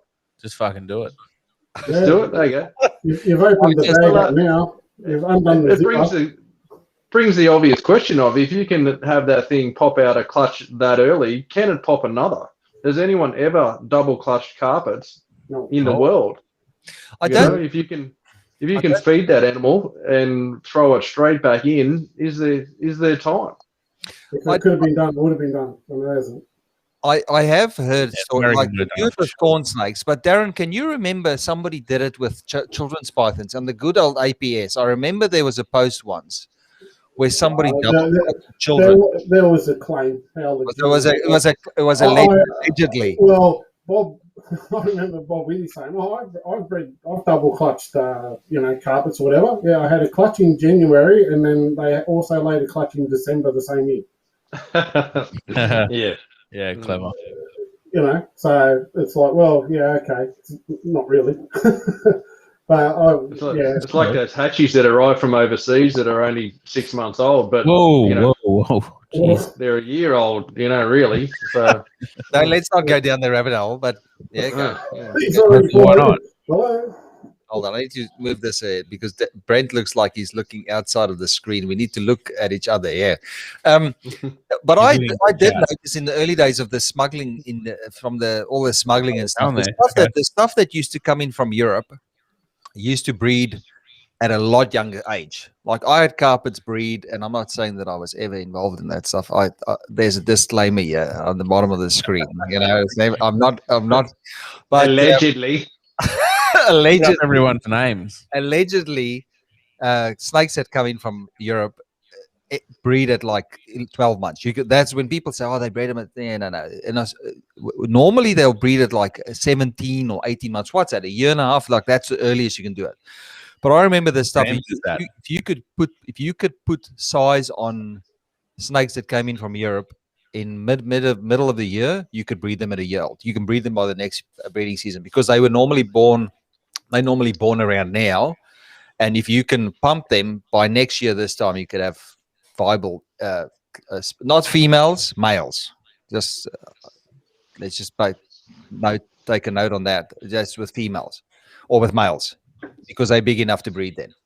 A lot of the time they wouldn't because they'd be overweight because a lot of people just push them that hard that they beef up. But I remember how many grams does a carpet female have to be to have a? It's just okay because I was going down the wrong. You just had to pull the conversation back into the realms of legality. Yeah, like come on. I'm having fun today. Must be all that 4 spoons of we're going into jail talk. 4 spoons of coffee in my small mug. Because normally I run out like halfway through, and now I'm still running out. I don't know what's going on. Facebook jail, and then there'll be some real jail. We're all going to be in trouble now. Let's not talk about jail. All right. Let's move on. I've gone silent. I'm not saying a word. Yeah, you're just sitting over there. When I refresh the screen, all the comments just disappeared. So sorry, guys, if we missed you, just post it again because we dropped out. I dropped out. Touching buttons, mate. because the chat overlay wasn't working. It must be a beta version of this new. There must be a beta version of this new software because it's been a little bit glitchy. They beta again for me. I've got the system that can handle it, but Definitely not the system. it's not the So if you can't see, Vincent Breslin asked, when is the reptile mutation group making a comeback? I'm not sure which reptile. Yeah, that was that first one that I had up, Darren, that everybody started to bitch and not like each other because, What? they always... You mean people bitched and whinged in the reptile group on Facebook? I don't believe you. That's lies. It's what happens when you put a bunch of guys in there with Oh. massive chips on their shoulders, like massive, like those, that meme with a big woman with a big bloody French fry on their shoulder. Like it happens when you put a lot of guys in one spot like that. And everybody's trying to overpower. I think it has matured a bit, though, the internet and social media. People just don't talk. The people that know stuff just don't comment anymore. They just What's that? It's easier not to say anything than to argue with the people that think they know everything. So, Yeah. How many times have you typed up something on your screen? You've got this great message, and you just go, Fuck. delete. "It's just Delete. let's just delete." I found a better method. It's called just don't look at Facebook. Oh, well, there we go. Deactivate Facebook. I've done that for like 3 or 4 months now. It's been great. Yeah. Let me just quickly see. Let me just catch up here. So Aiden Dempsey, we've asked they're back together after feed and we're cuddling, so we will see. So what did you say? What was the pairing? You wanted permission to mention the pairing, Brent? Is that what you were saying? No, just gonna if you wanted to discuss that the chances of the double clutch. That's all. Whether that was going to be a public announcement, which Colin baited me into making it public for everybody. But he could bump he could feed the female and try. Anytime.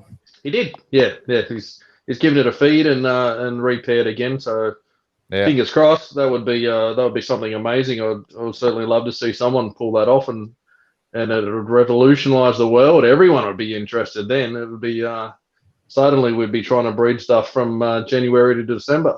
Yeah, I do think the follicles, the actual fat layer, would take time to build up. I mean, that's not something. But with a few of those big 350-gram jumbo rats, I think you might be able to have a chance to get some. But you need to feed it fatty food, so that fat, the extra fat, gets converted into. It's not that. It's a question whether the female actually. That's right. You can put all the condition back in the world, but if that female's already gone, I've laid a clutch this year. That's it. Yeah. Here we go. Just as we spoke earlier about the thermostats, the cheap thermostats, he said, Matthew Travis says, happened the other day, my hatchie rack accidentally got switched off just after feed. 6 regurgitations happened after the power went back on. Yeah, because they lost the body temperature. Yeah, that's pretty quick though. He's doing a different composition here. I love it. Look at this. Oh, different angle of Brett. Let's see if you plug the power in. I'm going flat. Yeah, at least. So what is what are you two, you three lads doing on COVID Sunday? I literally woke up about 20 minutes before the show because I had to stay up all night because we've got 6 kids. Yeah. Oh, nice. That's why you. Some sleeping tablets, and then I got a few messages saying, "Check this. I need to check this." I was like, I better get up.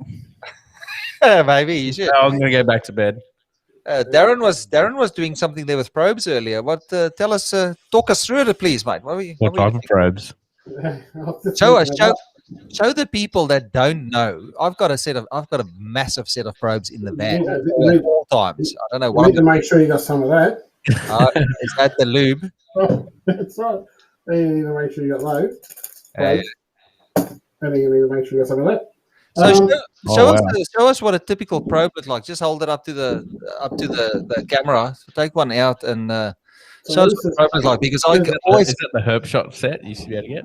Yeah, it's pretty simple. Like there's all different ones. There's a few sets around. Someone was asking me the other day on Facebook about buying probes, and there's ones you can get with a ring on it. Like some of these little small ones come with a ring, and I don't like I like the ability that if I'm probing something small and it moves in an awkward position, I can just let the probe go. It doesn't matter, and then I can just slide it out. If that's you've got a ring in your finger and it moves in an awkward spot and that twists inside a cloaca, you know, they're not sharp, but there's still a point there. Yeah. And you don't want to damage anything inside. So I've never been a fan of the ones that have the loop on the back. I prefer these. They're nice, straight, little rubber. They're quite simple. So you know, that's not the small one. So you got your small one, you know, which you can use for hatchies. I prefer to pop my hatchies to sex them. I find it, you know, when they're out of the egg, it's, you know, when you know what you're doing, it's very simple and, you know, pretty much guaranteed. And then you go right up to some of the bigger probes. Problem with that, I do it's agree. probably too short. I do agree with you on the ones that's got like a little finger hook, like a hook on the back. If I can recommend something for if people for the viewers, if you do buy a snake probe set, always make sure to check the smallest probes if they've actually been smoothed, because I've bought cheap. Oh no, I've bought probes in the past where the people must have forgotten to just smooth around the tip of the smaller probes, and man, you could do some damage if you stick a sharpened bit of metal up a snake's cloaca, you know, up the reproductive tracts, you know, up the hemipens.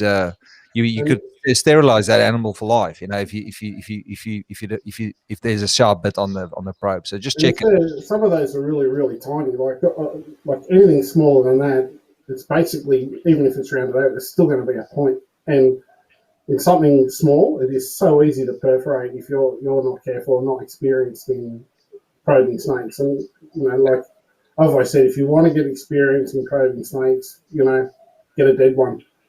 You know, like whether it's a rescue, I practiced, you know, on dead venomous stuff years ago when I was doing rescues, you know, because someone goes, oh, there's a snake in the driveway. They don't tell you that they've driven over it when you get there, it's dead and squashed. Yeah. So I'll practice that way till I got, you know, a feel for how much pressure you needed, you know, and then you go, oh, how much pressure they actually push through, you know, and you get a feel for it. So to have that, I mean, plenty of people that breed have hatchies, they don't all survive. They come out of the egg, some die in the egg. I mean, like, if they're pretty much developed, you can still probe it, you know, you can still practice on it. So, but I was just had some ants over here that I wanted I kept the whole clutch back. And I just went, oh, I'll sex them one day. That day happened to be today because I haven't bothered for the last couple of years. So I need to pair them up and, it's amazing though how it's progressed over the last few years. In the early days, it was so frowned upon popping and stuff. And it seems like a lot of guys are now, you know, like I think there's a lot of guys around that could show the younger guys how to do pop sexing properly. Remember in the early Aussie Pythons, you know, it was, you can only get a vet to sex and probe things. It was really the guys that were willing to just get out of their comfort zone and go, okay, well, no, we just need to try it. You need to practice and do it on a dead snake. And, you know, popping was something I only started doing it when I had that many snakes that you could literally have like a spare male that you probably wouldn't use to practice on, you know. I mean, and it's terrible to think that was, but you need to do that at some stage if you want to get those basics down. Yeah, I don't pop any adults. Like as soon as it gets to a certain age, then I'll probe it. Yeah. And if I'm not confident might not be the word. If I'm not comfortable with probing, you know, let's say you got a small Antaresia and you think, oh, I'll pop them as hatchy, and then they get a bit older and decide to want to double check that because I wasn't sure. You know, sometimes one of you thinks a female, you think, oh, I'll double check it later, or you leave it. I'll wait till they got a decent amount of size on them, you know, before. Like it was just these guys here. I was just probing. They're not massive, but they're decent size. But you know, when I've waited for these guys to get to this big, you know, before probed them. That's like didn't like you touching, just waking up. Well, leave me alone. I'm going to shit all over you. What is that? Is that it looks like some children's, like a little Antaresia or something? Yeah, not sure what's in that yet. We'll find out. I'm just allegedly. Yeah. I mean, it's just because, you know, they're easy to probe. Well, actually, he's like that now because I hadn't sexed them. You know, what's the easy way of finding them if you've got two boys or not? Throw two in the tub. So they're a little bit feisty at the moment. That's a boy. Yeah, Yes, and it's it was another with boy. another male in the tub, and they were having a great old go at it. But I probed them just to double check the girl. So, Yeah. but yeah, we'll see what happens. There was something I wanted to ask Brent, but he's looking so good with the red and the white and the the hoods pop. Is that a hoodie? Is that an actual hood? It's a hoodie. It's like it's just a firm. It's like a firm hood that like keeps shape. Look, it's perfect. Yeah. Perfect pop on it and everything. It's obviously been bought out of bad taste, but we didn't talk about that. So I'm trying to see if there's any more questions. That would be something I would attend just to get the one-on-one experience and teaching. Yeah, people don't really invite people over to come and have a look at their collections anymore these days, do they? I mean, it's just too much of a risk for somebody to give you something that you didn't want, from the visit like that. Get something extra to look after, Mites, viruses, extra visitors later. You never know. Yeah. What did Faye said something? He is asleep. Who is asleep, Faye? You have to specify, please. So I was going to ask you, Brent. So what do you get up to on a day? What's the plan for the night? What's happening at the Smith house? Probably some Netflix or some Foxtel going on shortly. Now all the jobs are done. I try to get up early and get all the things I have to do before I hit that lounge, because we know when that little blankie comes out and the Viking rug. Huh? Yeah, if the little Viking rug goes on the legs, that's it. They cannot function anymore. So I was on those days yesterday and watched movies. It was great. Yeah, but it is a bit worrying though that we need little blankies to keep our legs warm and stuff at our age. Like normally we wouldn't give a shit, but the little blankie comes out. It's I got extra comfort. I watched the Black Widow, Marvel Black Widow. Oh yeah, I watched that too. Yeah, and it's just I don't know I don't know where it fits in really. It's good enough. It's just it just dragged on. It's like everybody's not like it's right between that period of where they were outlaws. It's too much. It was just like. No, there's no real superheroes. There's no real superheroes, and I like to see shit blow up. And like it was just a little bit fun. Well, there's lots of shit that blew up. I like reality Marvel. Like I like stuff that I could see could happen. There was a lot of stuff in there that I just couldn't. I watched the other one, Tomorrow Wars. Oh, that was I watched that yesterday. Tomorrow Wars, that was pretty good. And the other one was with Michael B. Jordan. I watched that as well. That's on Amazon at the moment. Yeah. Amazon's not bad. Amazon's definitely not a bad bet for value. Well, I've got something on Amazon Prime for a month for free or something. I don't know for what. I'm like, oh well, quick, see what's on Amazon Prime. What's all the good movies? Yeah, of course. So that was on grocery yesterday. What about the? You still into the teddy bears? The chocolate coated. Limited quantities. Yes, I've had to cut down. Surprised they're next to your bed. No, I do keep some in the drawer, but I took the last packet out this morning to the lounge room. So it keeps 60 size the drawer too, I'm sure. Where's your snakes, Darren? Your tub of what's that sugary snakes are alive. No, not today. Sorry, wasn't allowed. I've been banned. I gotta get my finger out of my bum. I gotta get back on the diet. Sitting at home, it's like.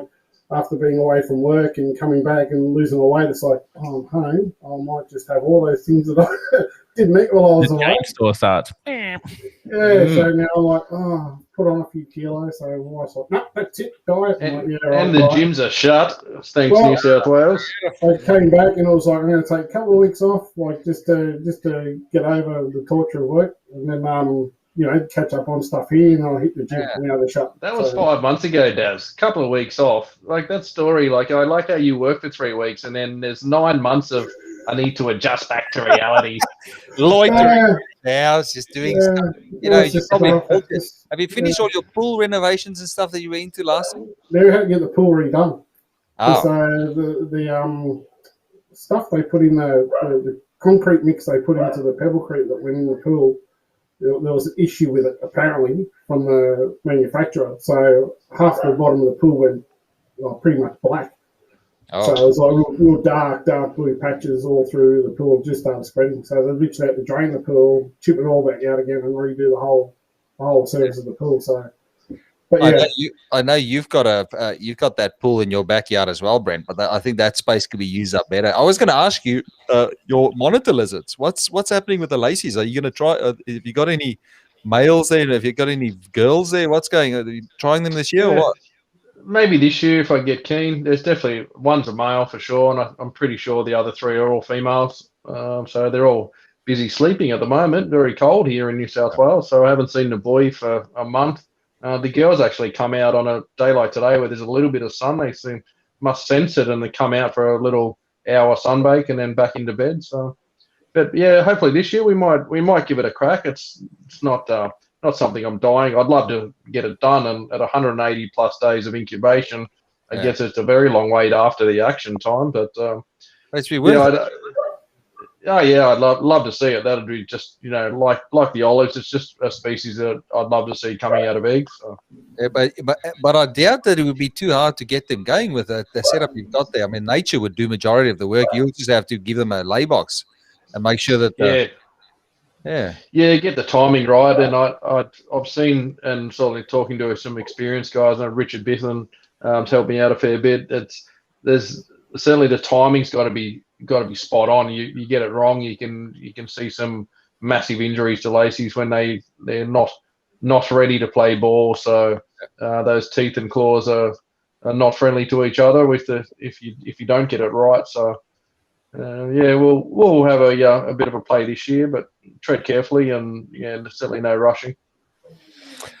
One last question, and I think I've seen the numbers have dropped off because we start talking. People just like, we don't want to hear what these guys talk about their private stuff, and they talk about their food habits and stuff like that. Like I would watch that, and just because this is good content. I mean, we're creating good content here. Can't think that it's Whose dog's barking? I don't know. Darren, not your dog.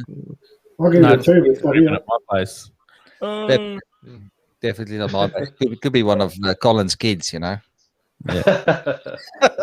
Where's that monster of yours was smashing the mouse the other day? My goodness. Like this, one of these mice. Not a real mouse. We don't torture animals, but the one last question, Shane Croft. This is a good one because I think Darren might be able to answer this because I don't know. I've never had any. I don't know how old the oldest snakes are that you've got. He says he's got two male diamonds, pythons, two males, 20 years, but never mated before trying this season. Will they go? Yeah, well, it depends. You can't put two males won't do anything for you.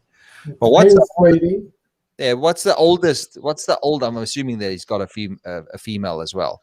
What's the oldest snakes that you've put together, Darren? Probably 14, 15 years of age. I had some Antarcticians that's been older. Carpets, I've got stuff paired up now that's 14, 15 years old. I don't know, it's a funny one. Sometimes I find that they're I don't know whether it's the male or female, fertility drops off, their clutch viability drops off. But, you say that one year, but then the following year they produce a cracking big clutch. So I don't know whether it's just as they age, their recovery rate slows. Yeah. So you get a young carpet that's, let's just say for argument's sakes, you pump up the size, have the first clutch at 2.5 years, you throw enough feed in them, they'll back up year after year after year after year. I find with some of the adult stuff now, some of the bigger girls, not that I pump the bigger girls to breed every season, but I find sometimes I'll pair them up and you get nothing. It's like, oh, that's interesting. So I've done it with a couple of the older girls, and I've noticed they've almost start cycling themselves now. So instead of producing a clutch every year, it's like almost every second year now. But what I find is a lot of those older things, I've had them for so long, they're just part of the furniture in the house. Like they're, not something I'd sell. So I tend not to breed those with those guys as often anyway. So it's, those ones I'm off, a lot of their babies now are coming from their kids. So I bred them, help out the babies, and their babies are up to size. So. I always just wonder how old would they realistically get in nature? where the elements are, because I mean they've got the perfect life in captivity. People, like they, they get food offered, they get given food. I mean, we kill them because I think we nurture them too much. But I sometimes wonder how old does a reptile in the wild that's got all the elements against them. And don't get me wrong, they still do live like kings. I mean, if you you find some of these animals and you go, man, how have you got such good they've got better muscle tone. I guess longevity in the wild's more based on the environment where they're in. I mean, if it's a really harsh environment, I can't think that they get to 20 years of age easily in the wild. I think they'd struggle to get that old in the wild, unless they're in pristine habitat. But everything's got, accidents happen, Things could be out cruising one day and the car drives over it. Yeah. Faye's coming through with the hard information here. Bred 21-year-old children's python in 2 years in a row. Oh, that's okay. That's well done. But is that male or female? I'm talking more specifically with females. I think males will go a lot longer. I think males. There's less stress. If you put a male in with a girl, it's it's nature. He's going to do what he needs to do. But whether that female can reproduce a clutch, not that she couldn't. It's how frequently she can. Yeah. I think sex drive is something that it's across the board. I think the older you get, the lower the sex drive gets. It's just one of those things. 100%. I think also the size too. I think it takes a lot more. The Antaresia, they're small. I think they're a lot more. I think they're a lot more susceptible to breeding at a longer time. They seem to live longer. From all people I know seem to have had older Antaresia versus carpets. So, okay, so it's a pair, that the 21-year-old pair. Yeah, I know the one she's talking about. Yeah. I wonder how many people could say they've got 21-year-old snakes. Oh my goodness! What's your oldest animal that you've got, Brent? I got some Bredli stuff that's 14, 15 years old. I bought as adults, like they were 7 or 8 years old when I bought them. And I bred that. The male's probably the oldest. I think he's about 15. He bred a couple of years ago. Fine, no problem. I guess with females, probably fertility rates would come into play. At some point, I guess they probably still produce clutches, but you'd probably start to see, clutches of slugs or less good, healthy looking clutches in some of those animals that are very aged. But I'm sure Faye had good success with those children. She told me about that clutch he had. Wasn't a huge clutch, but got a few out, nice and healthy. So yeah, that's the thing. It's also like it's the same with rats. People, coming from commercial breeding rats, people think, you keep them. The older they get, the less viable they become. More so the males than the females in their case. Smaller litters. Yeah, the litters start getting their viability. Everything starts to drop in the male, and I wouldn't keep a rat over 12 months of age. Like most of my stuff is lucky to see 10 or 11 months of age, and it's not on the head. Have you got anything there, Colin, that's long-term captive?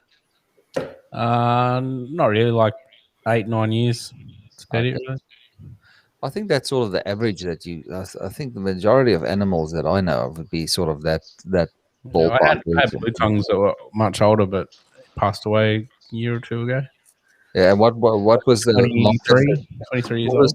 23? Yeah. Jeez. Okay. Amazing. It's like I've seen people say, I never thought green tree frogs would get old, but I've seen guys that reckon they've had them for 20 plus years. And it's just because they get looked after. Perfect environment, heat spot for them to warm themselves up. There's food on tap. I mean, how could you not just live like a king? You might not be able to go anywhere new, but who cares if you've got everything given to you? Yeah. And it's an important point I try to tell people when you sell them a snake. This snake's going to live for a long time. You don't have to worry about rushing to handle it and calm it down in these next 2 weeks. Leave the thing alone for a while and let it settle and eat. And more importantly, just everyone rushes to want to play with them, which is cool, but, they live for a very long time. So no rush. I'm messing around here. I was just trying to. Sorry, Brad. I was just trying to see what's the right level here. I'm sort of sinking into the seat more as the day progresses. Was all that hand waving made you shrink back down? Well, I'm a bit tired now. I'm going to have to go sit on the couch as well after this and just put my little blankie on, my little footrest. You need a footrest. If you don't have a footrest to lift the legs, they say that a little bit above a little bit above heart level. That's the best place for your feet to be to get the circulation going. I've got the Apple Watch as well now that keeps reminding me to stand. You know, it's already given me a Of course. like. I think if I'm moving the hands though, it's saying that it's okay. It hasn't given me a notification. It's when you're sitting still and not moving at all. That's when it says, "Do you have to move now? Stand up for a little bit. You know, stretch the legs." Amazing technology, isn't it? Huh? Yeah. Saves us from near death. Brad. Okay, so I think that's. Let me just see if there's any more questions. No, Aidan Dempsey he says it sounded like a bunch of old married people that was on the show. That's good. I mean, the show can only be as good as the interactions that happen on the show. I mean, you can't do a show with nobody. You know, people need to get along around here. So, Last reptile. No, did everyone see that albino blackhead on posted from the UK? yeah. That's a great looking animal. Wow, I can't wait till they come back to Australia. I know there's been so many stories of them. They were here and they were sent over there, and you know they're going to come back. And stories that they're still here, but just not violent. You know, yeah, lots of fertility issues apparently. Before I knew you, Brent, there was Darren would also know, you know, because Darren knew the guys up in Sydney that were heavily involved in acquisitions at some stage. Through the magic portal. This is now just allegedly. It's just rumor. You know, I would know nothing. It's speculative. A story you read on Facebook once. Story yes. I heard a story. The guys that there was talk of it coming, somebody smuggling in hets at one stage, and because the individual that was involved in acquiring the animals was known to get hold of that type of animals, people paid big money for those hets, only for those hets to turn out that they were not hets post prison sentence time.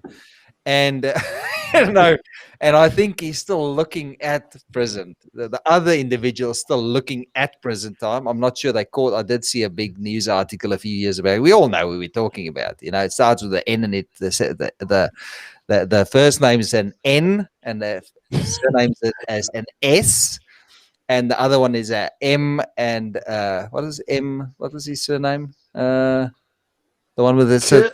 Let's not. He played for. Can I buy a vowel? You can buy a vowel. He played for the same team as you've got the.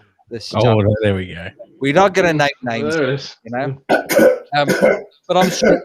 Yeah, but I'm sure, Darren, you would have. Did you ever hear about the het? I mean, there was an albino chondro as well. Everybody got shown the same picture, and there was big. That was actually here.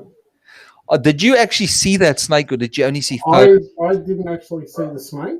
Yeah. Did you know somebody? I personally know two people that actually physically saw that snake. Ah. And one is a trusted friend. And I'm going to go into details, but yes, that person actually had hands on it. Yeah. Yeah. And it wasn't for. It's getting crazy upstairs. Yeah, that was They were looking at it from, I can't say why because it would give away the person possibly, but yeah, they were looking at it with an interest. They were there. Yeah, but yes, that albino chondro was there. That's my dog now. Yeah. Oh, that is your dog. Okay. That's my dog now. Yeah. You're on the money there, Brent. Mm-hmm. Yeah, he's got the hearing aid that goes right into the brain, so he can hear it that nobody else can hear. So that snake probably would have ended up dying, though, wouldn't it? It was not a healthy animal. No, of course, I can't imagine that something like that. I mean, I can't imagine that something like that, because he would have stayed in suboptimal conditions while the person was trying to get the best price. I don't believe it was a healthy animal when it came out. Faye says, I know someone that bought theirs. Of course, Faye. Of course. I know someone that bought them as well. Yeah, I know somebody that. Yeah. Never seen an albino hatch out though. No. But you're talking about the BHPs. Yeah, I think it's the same person that we're talking about. It's up north of us. No, not north of us. Sort of like to the side, a little bit higher than we are. You know, I don't want to, because the people would know they knew this. So that's interesting. So the Brents, just to add into that little, they were allegedly here in a head Yes. form that never turned out Yep. to be it. So, but it's only a matter of time, and then those guys would start rolling them out. But shall we make a speculative value indicate? What do you think? Let's speculate about price. What would something like that would be worth in today's current market? Well, I know someone 20 that grand. paid, I know someone that paid, I think it was either 40 or 50K for a pair of hits. Yeah. From an albino BHP that was out here, that was bred out here, but has not successfully hatched any white ones. That person paid a lot of money, and they have not hatched any albinos. And now apparently the albino that produced them, those babies have yet to produce viable white ones. So producing white ones, but they're not surviving. And it's a lot less. It's not as easy these days for videos and photos of that type of stuff not to go on the internet. I think that's was 5, 6, 10 years ago. Somebody could still catch something like that and have it quiet in the background and not say anything about it. People are just so eager to get things online now and post it and stuff. I mean, you saw that blue tongue that they caught last year in somebody's backyard that looked like a pied blue tongue, and that ended up at the Australian Reptile Park. But how long? That was just some random person that found that snake. Yeah. And she was inundated with emails to buy the Messages. animal. Yep. She ended up taking it. God knows they'll probably end up. I don't know. It's a funny world we live in at the moment. So, Aidan Dempsey, last question. Absolute. What it worth throwing an albino olive or an albino Darwin over a black-headed python? You'll end up with one python, and you'll be nice and full. Yeah. You end up with a BHP that's well seasoned for the next, nice and fat. It will help him to the next breeding introduction of a real blackhead python to a blackhead python. So okay. So I think no, Aidan, it won't. The black-headed python would eat the other species. Oh, it might work, but I'm not willing to. I wouldn't risk it, and you'd get into trouble as well. It'd be something that you could never, openly tell people about. I don't know. Are people more open to hybrids these days? I've been out of the loop a little bit. What do you think, Darren? You're talking about in regards to crossbreeding species, like I'm surprised. I'm sure overseas they did BHP with Womas. So similar. They got. I mean, they did a lot of species, stuff. Well, the thing is, I don't know.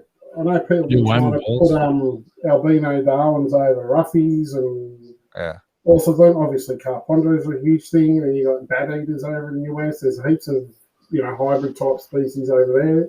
I mean, I don't know if anyone's actually tried to throw a carpet over a BHP. I think the timing's right. I don't think it'll be impossible, but often those offspring, if they do hatch, are normally non-viable. Not always the case, but.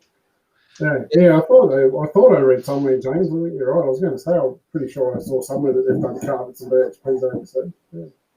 That would be a very rare situation where you'd put a snake in with a black-headed python and another reptile would get out with. Maybe if they're the similar size. So you'd have to do similar size. And you're lucky and you watch them. And I mean, it's not something that I'd even try. I wouldn't even, if it's some of my only animals, I wouldn't risk it. I just wouldn't do it. No. No. I am surprised that I haven't seen any Jagpondros or Carpondros locally. I mean, that's something that I thought would be 5 years ago already. I think people have tried to do them. I know they've had success. I know people that have been. All right, I'm going to go. All right. That. Oh, well. See you, Cole. Colin's See you, mate. See you later, mate. See you. All right. Yeah, I mean, I don't know whether it's like even overseas now, still not overly accepted. People think, you're playing with nature, but at the end of the day, it's a cat and animal. Still going to let go. Personally, no, not something I'm interested in doing and probably would never do. Yeah. Some of the Carpondros in particular are like a crazy looking animal. God, some of them look awesome, but I don't know. I just don't know if there's, in terms of a market for that sort of them out here. I know there'd be people who would do it, and there'd be people interested in having them and wanting them, but yeah, I don't know. I mean, because it's still certainly a frown thing. Oh, in nature, it wouldn't happen, you know. Diamond wouldn't, you know. I guess if you're in a position where you've got two female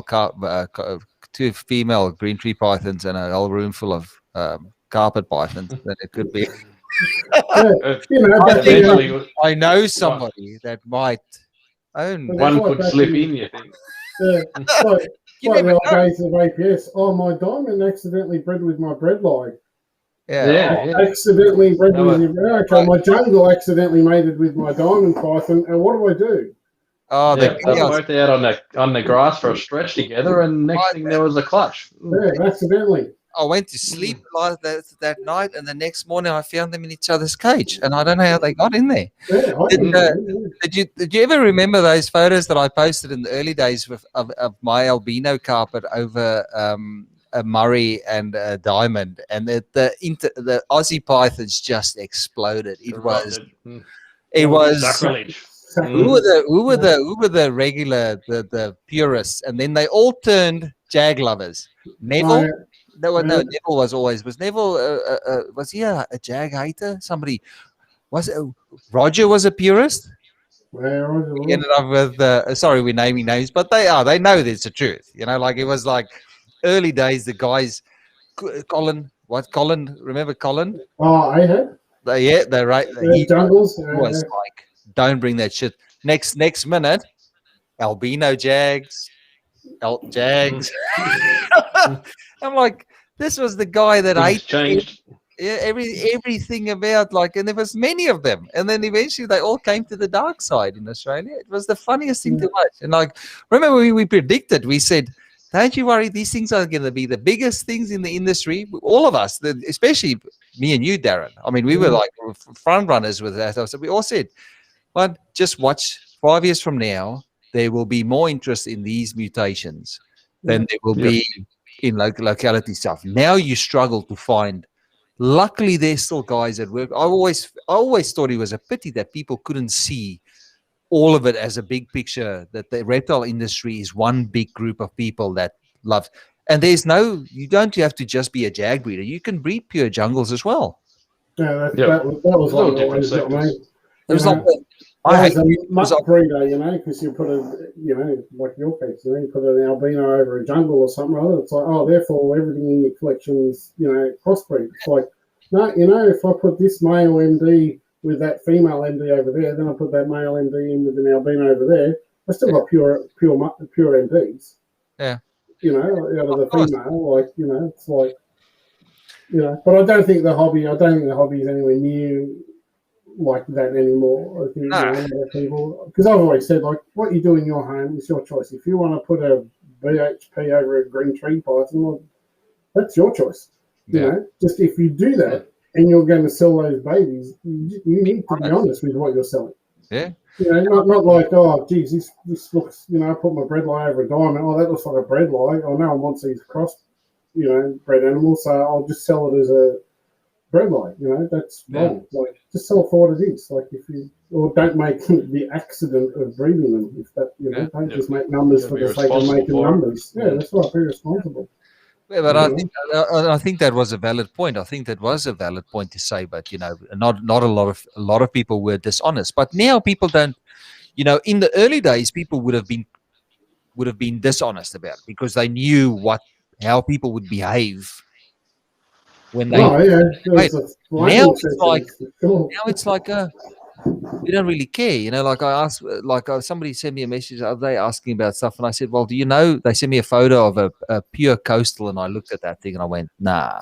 So, you know, like, and I mean, this is now the remnant of those early days where people were selling sibling from jag clutches because they didn't want to disclose what were in them. They were just selling them off as. Oh, this one looks this looks like a coastal, so I'm going to sell it as a coastal. Now we've got the issue where it is a little bit tainted. So now you just find the guys that work with the straight line. So they are still guys. You just need to look for them. And now, because they've refined those lines, you're going to pay more. But it's funny you say that because the amount of times you see people put up, oh, this is my pure such and such, and you're going to that ain't pure. Yeah. Like anybody that's been around for Yeah. as long, when all you got was pure stuff before all the mutations and all that sort of stuff, you know what you're looking for. You know, you can tell if it's an integrate. You know, you can tell if it's a pure coastal and that. And when you look at it, you go, nah, head markings aren't wrong, that pattern's on this colour. I mean, there's variation, but there's still standard stuff in But that's yeah. but that's the thing though, and then you get the, like you say, that you get the question, yeah, but how do you know? And then they try and challenge you on it. But you go, but you know, you were alive before the whole mutation thing happened, so you would know what the characteristics are of those different subspecies in all the snakes. So now you look at it and just go, there's no point arguing, because it doesn't matter, because the guy they bought them from, you know, said, oh, that's a pure coastal, for argument's sake. Oh, it's a pure coastal, you know. So how do you know that he bought them from someone that has an outcrossing? Like, how do you know the lineage of those animals? Like, you know, my coastals I've had for one of the first carpets I bought, like, I don't know, maybe not quite 20 years ago. You know, I'm still breeding from the same line. Yeah. You know? I think, well, luckily, it's not so judgmental these days. Even other things as well. I just find people are just, reptile keepers in general are not as judgy. Maybe I'm just, you know, I only deal with you guys. You know, I don't venture further. I don't venture far from the people that I know over the years and stuff like that. I don't try to make new contacts in, because I just don't see the point. Maybe I'm just not a. Maybe I just don't see that interactions, those negative interactions anymore. But luckily, there's still out there, I think. But you know, I think people have evolved, and social media has evolved, and it was cool once to jump all over the newbie and carry on like a dick, like you knew everything. You know, people did it 10 years ago, 5 years ago, but I don't know. I feel like maybe just in the groups I've sort of looked at, you don't see it as much anymore. Definitely not. I think people have probably grown up, woken up, and tried to make the world a better place. Yeah. Oh well. We can Look, hope. let's. We all need to go and sit on our various positions and to relax before another work day tomorrow. Cordial's empty. The green juice, my coffee's finished. Darren needs to get back to sexing snakes. He loves that. You know. You're glad you kept that sex down. You're going to say getting back to sex? You got the lube there. Oh, yeah, I'm ready. We've seen the way you tuned up that microphone earlier. I didn't think you'd need lube with the way that you tested that mic. It just degrades. As soon as we don't talk about reptiles, it just gets all messy, doesn't it? That's Brent's fault. It started it. So I just wanted to give keep your eyes open for so Carpet Fest is still a go for next year. Well, we don't know about the Delta variant. It might throw a spanner in works. So I'm not going to commit to anything. But if everything, so next year, Queen's birthday weekend, wherever that is in New South Wales, and I think it's the same for Queensland, New South Wales, and Victoria at least. So whenever the Queen's weekend's on, we'll do a 3-day get together and talk reptiles and have a big party down in Victoria for now. And then we'll see the success. If that's successful, we'll take it New South Wales, and we'll make turns with the states. You know, depending on what the interest is and stuff like that. It's just easier to have that closer to me, because if I'm organizing that event, then I'd like to be close so I can micromanage. You know, because that's how I roll, micromanager. So, but I just wanted to thank you guys again for tonight. Darren, where can people find you on Facebook? Please plug yourself. Thank you. Yes, Morelia by Design on Facebook. Just say that again. You sound. Is it better down here? I don't know which microphone. I don't even know where the microphone is on it. But Morelia by Design. Morelia by Design. I'll just because you still sound like you're talking through a door. And please figure out what the hell's going on with your mic after this event. Yeah. So find Darren there. Have you got anything for sale at the moment, or not really? Yeah, I've actually just started putting up some stuff on Andy Reptile Classifieds Australia, Andy Sinclair's site, Fuzzy Fox. Yep. Yeah, because I do, like, I've been holding stuff back for so long. It's like, I really need to trim down some numbers. So keep your eyes out there, and I will be, there's plenty of stuff I need to move along. So it's like... Yeah. So just to say that again, so Reptile Classifieds Australia, that's where you can find Darren's stock that he's posted for sale. we will and you will never find us promoting sales on of reptiles on Facebook. You know, that's totally against the user policies. We might get a. Faye was saying she's banned for 30 days. I wonder what she posted. 30 days on Facebook. That's crazy. But yeah, Repeat offender. She's Yeah. a bad woman, Faye. And Brent, where can people get a hold of you? Have you got much for sale at the moment, Brent? No, not really. Have you? No. Yeah, still probably 100 snakes there, I suppose, from last season. Oh. All the fast stuff goes. You know, all the albino zebras, the really popular stuff goes very quickly. So that stuff, you know, long gone. Yeah. Still some genetic stuff there, and still a lot of nice Caribou Jags and ghosts and other things still there. So yeah, KHP Reptiles on Facebook. You can get me there, or get me Brent Smith on Messenger. I'm never too far away. I'm assuming shipping's also shut down at the moment with the airports. Well, according to last week, Qantas were making some massive changes due to COVID about multiple airports. It's going to be an absolute shitstorm that now animals can't go multiple airports under the one airway bill. So you basically need to send an animal, you know, to Cairns. It's got to go to Brisbane and be received by somebody, the shipping agent or somebody else, taken away from Qantas.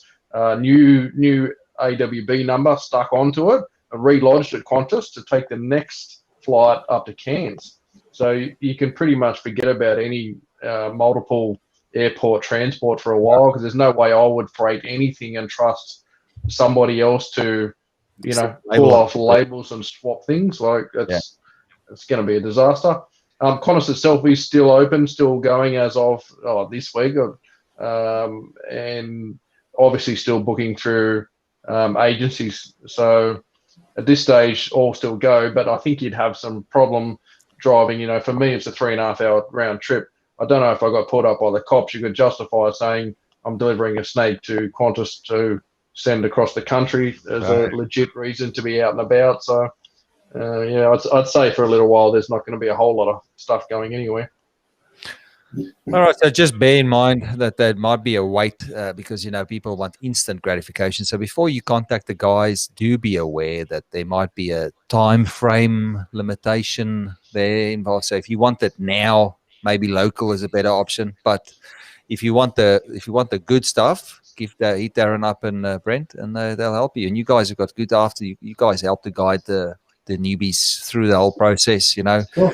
It doesn't leave a bad taste in your mouth, you know, if you get the snake and it dies, you know, like these guys have been in the industry for as long as I've known people in the industry, you know, they've got a good track record. So there's a decent plug for you guys. So thank you again for helping out today. I always enjoy these catch-ups. You know, it's I love the banter around it. Not so the reptile talks are right, but the funny shit around it and hand waving and coffee and drinks and stuff. It's always better. So I'm going to try and see if we can get Joe Ball and a couple of guys now, seeing that my system can handle this many, because except for my glitching when I was trying to share a screen, there was no other issues. So I feel more confident. Running well. Yeah, and it's smooth, and that was the 1080p, so the quality is right up there. And you guys love the video feed out of Darren there. Brent, yours always great. You know, it helps to have a nice face as well, you know. So money well spent of yours. You can tell Nicole now that all that money you spent was very, very justified. Yeah, it's still going to be a hard sell. But it's like I said, you do the stuff that makes you happy, because you're one. If you're in the grave, then you can't enjoy anything around you. So, Darren, if you need any tips on that system that your IT guy is building, you know, I'm sure you. I've taken the whole week to set this thing up, and then I clicked something wrong, and the whole system just came, and then it took me days and hours to get it back. That's why I just go. I need something to do this and to do this. You know, the Facebook stuff and everything. Yeah. And he's like, yeah, I know what you mean. I'm like, yeah, but I want it, you know, so it lasts well. He's like, yeah, I know what you mean. I'm like, yeah, well, do this. He's going, I know what you mean. Just do it. The money's even this laptop, you know, I told him what I wanted for work, and he's like, yeah, go get one of these. He said, this is this is good. I'm like, you sure? I'm like, yeah, If maybe you can't fix that microphone, Daz, you're gonna have to go back to the Macca's headset, mate, because that's shit. I was going to call it up. I was going to say earlier today, I was like, I can't do it to him on live here. Yeah, There it right. is. Hey, Large large hot chocolate. He I just can needs go for the smaller one. You go, It's just they make things with some decent sound now. It's just you just need to spend a little bit more, and you get like $400, and you get a headset that's premium quality. You know, so but that mic was great last time. Just figure out what was going on. I think he might have just leaked.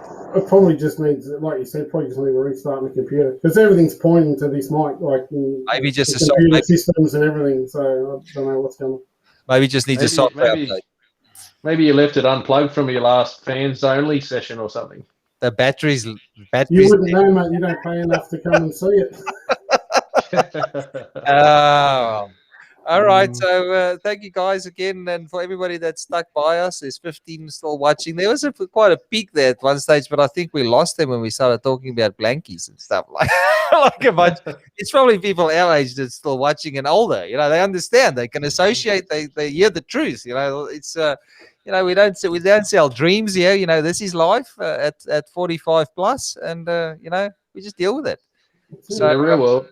The real world. So, guys, good luck at whatever you're doing this week. Brent at work, Darren. Thanks, Phil. So you guys can get lost. I reckon I sound all right. So that's all that matters, mate.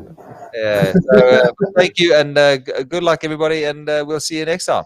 Thanks. Stay safe. See ya.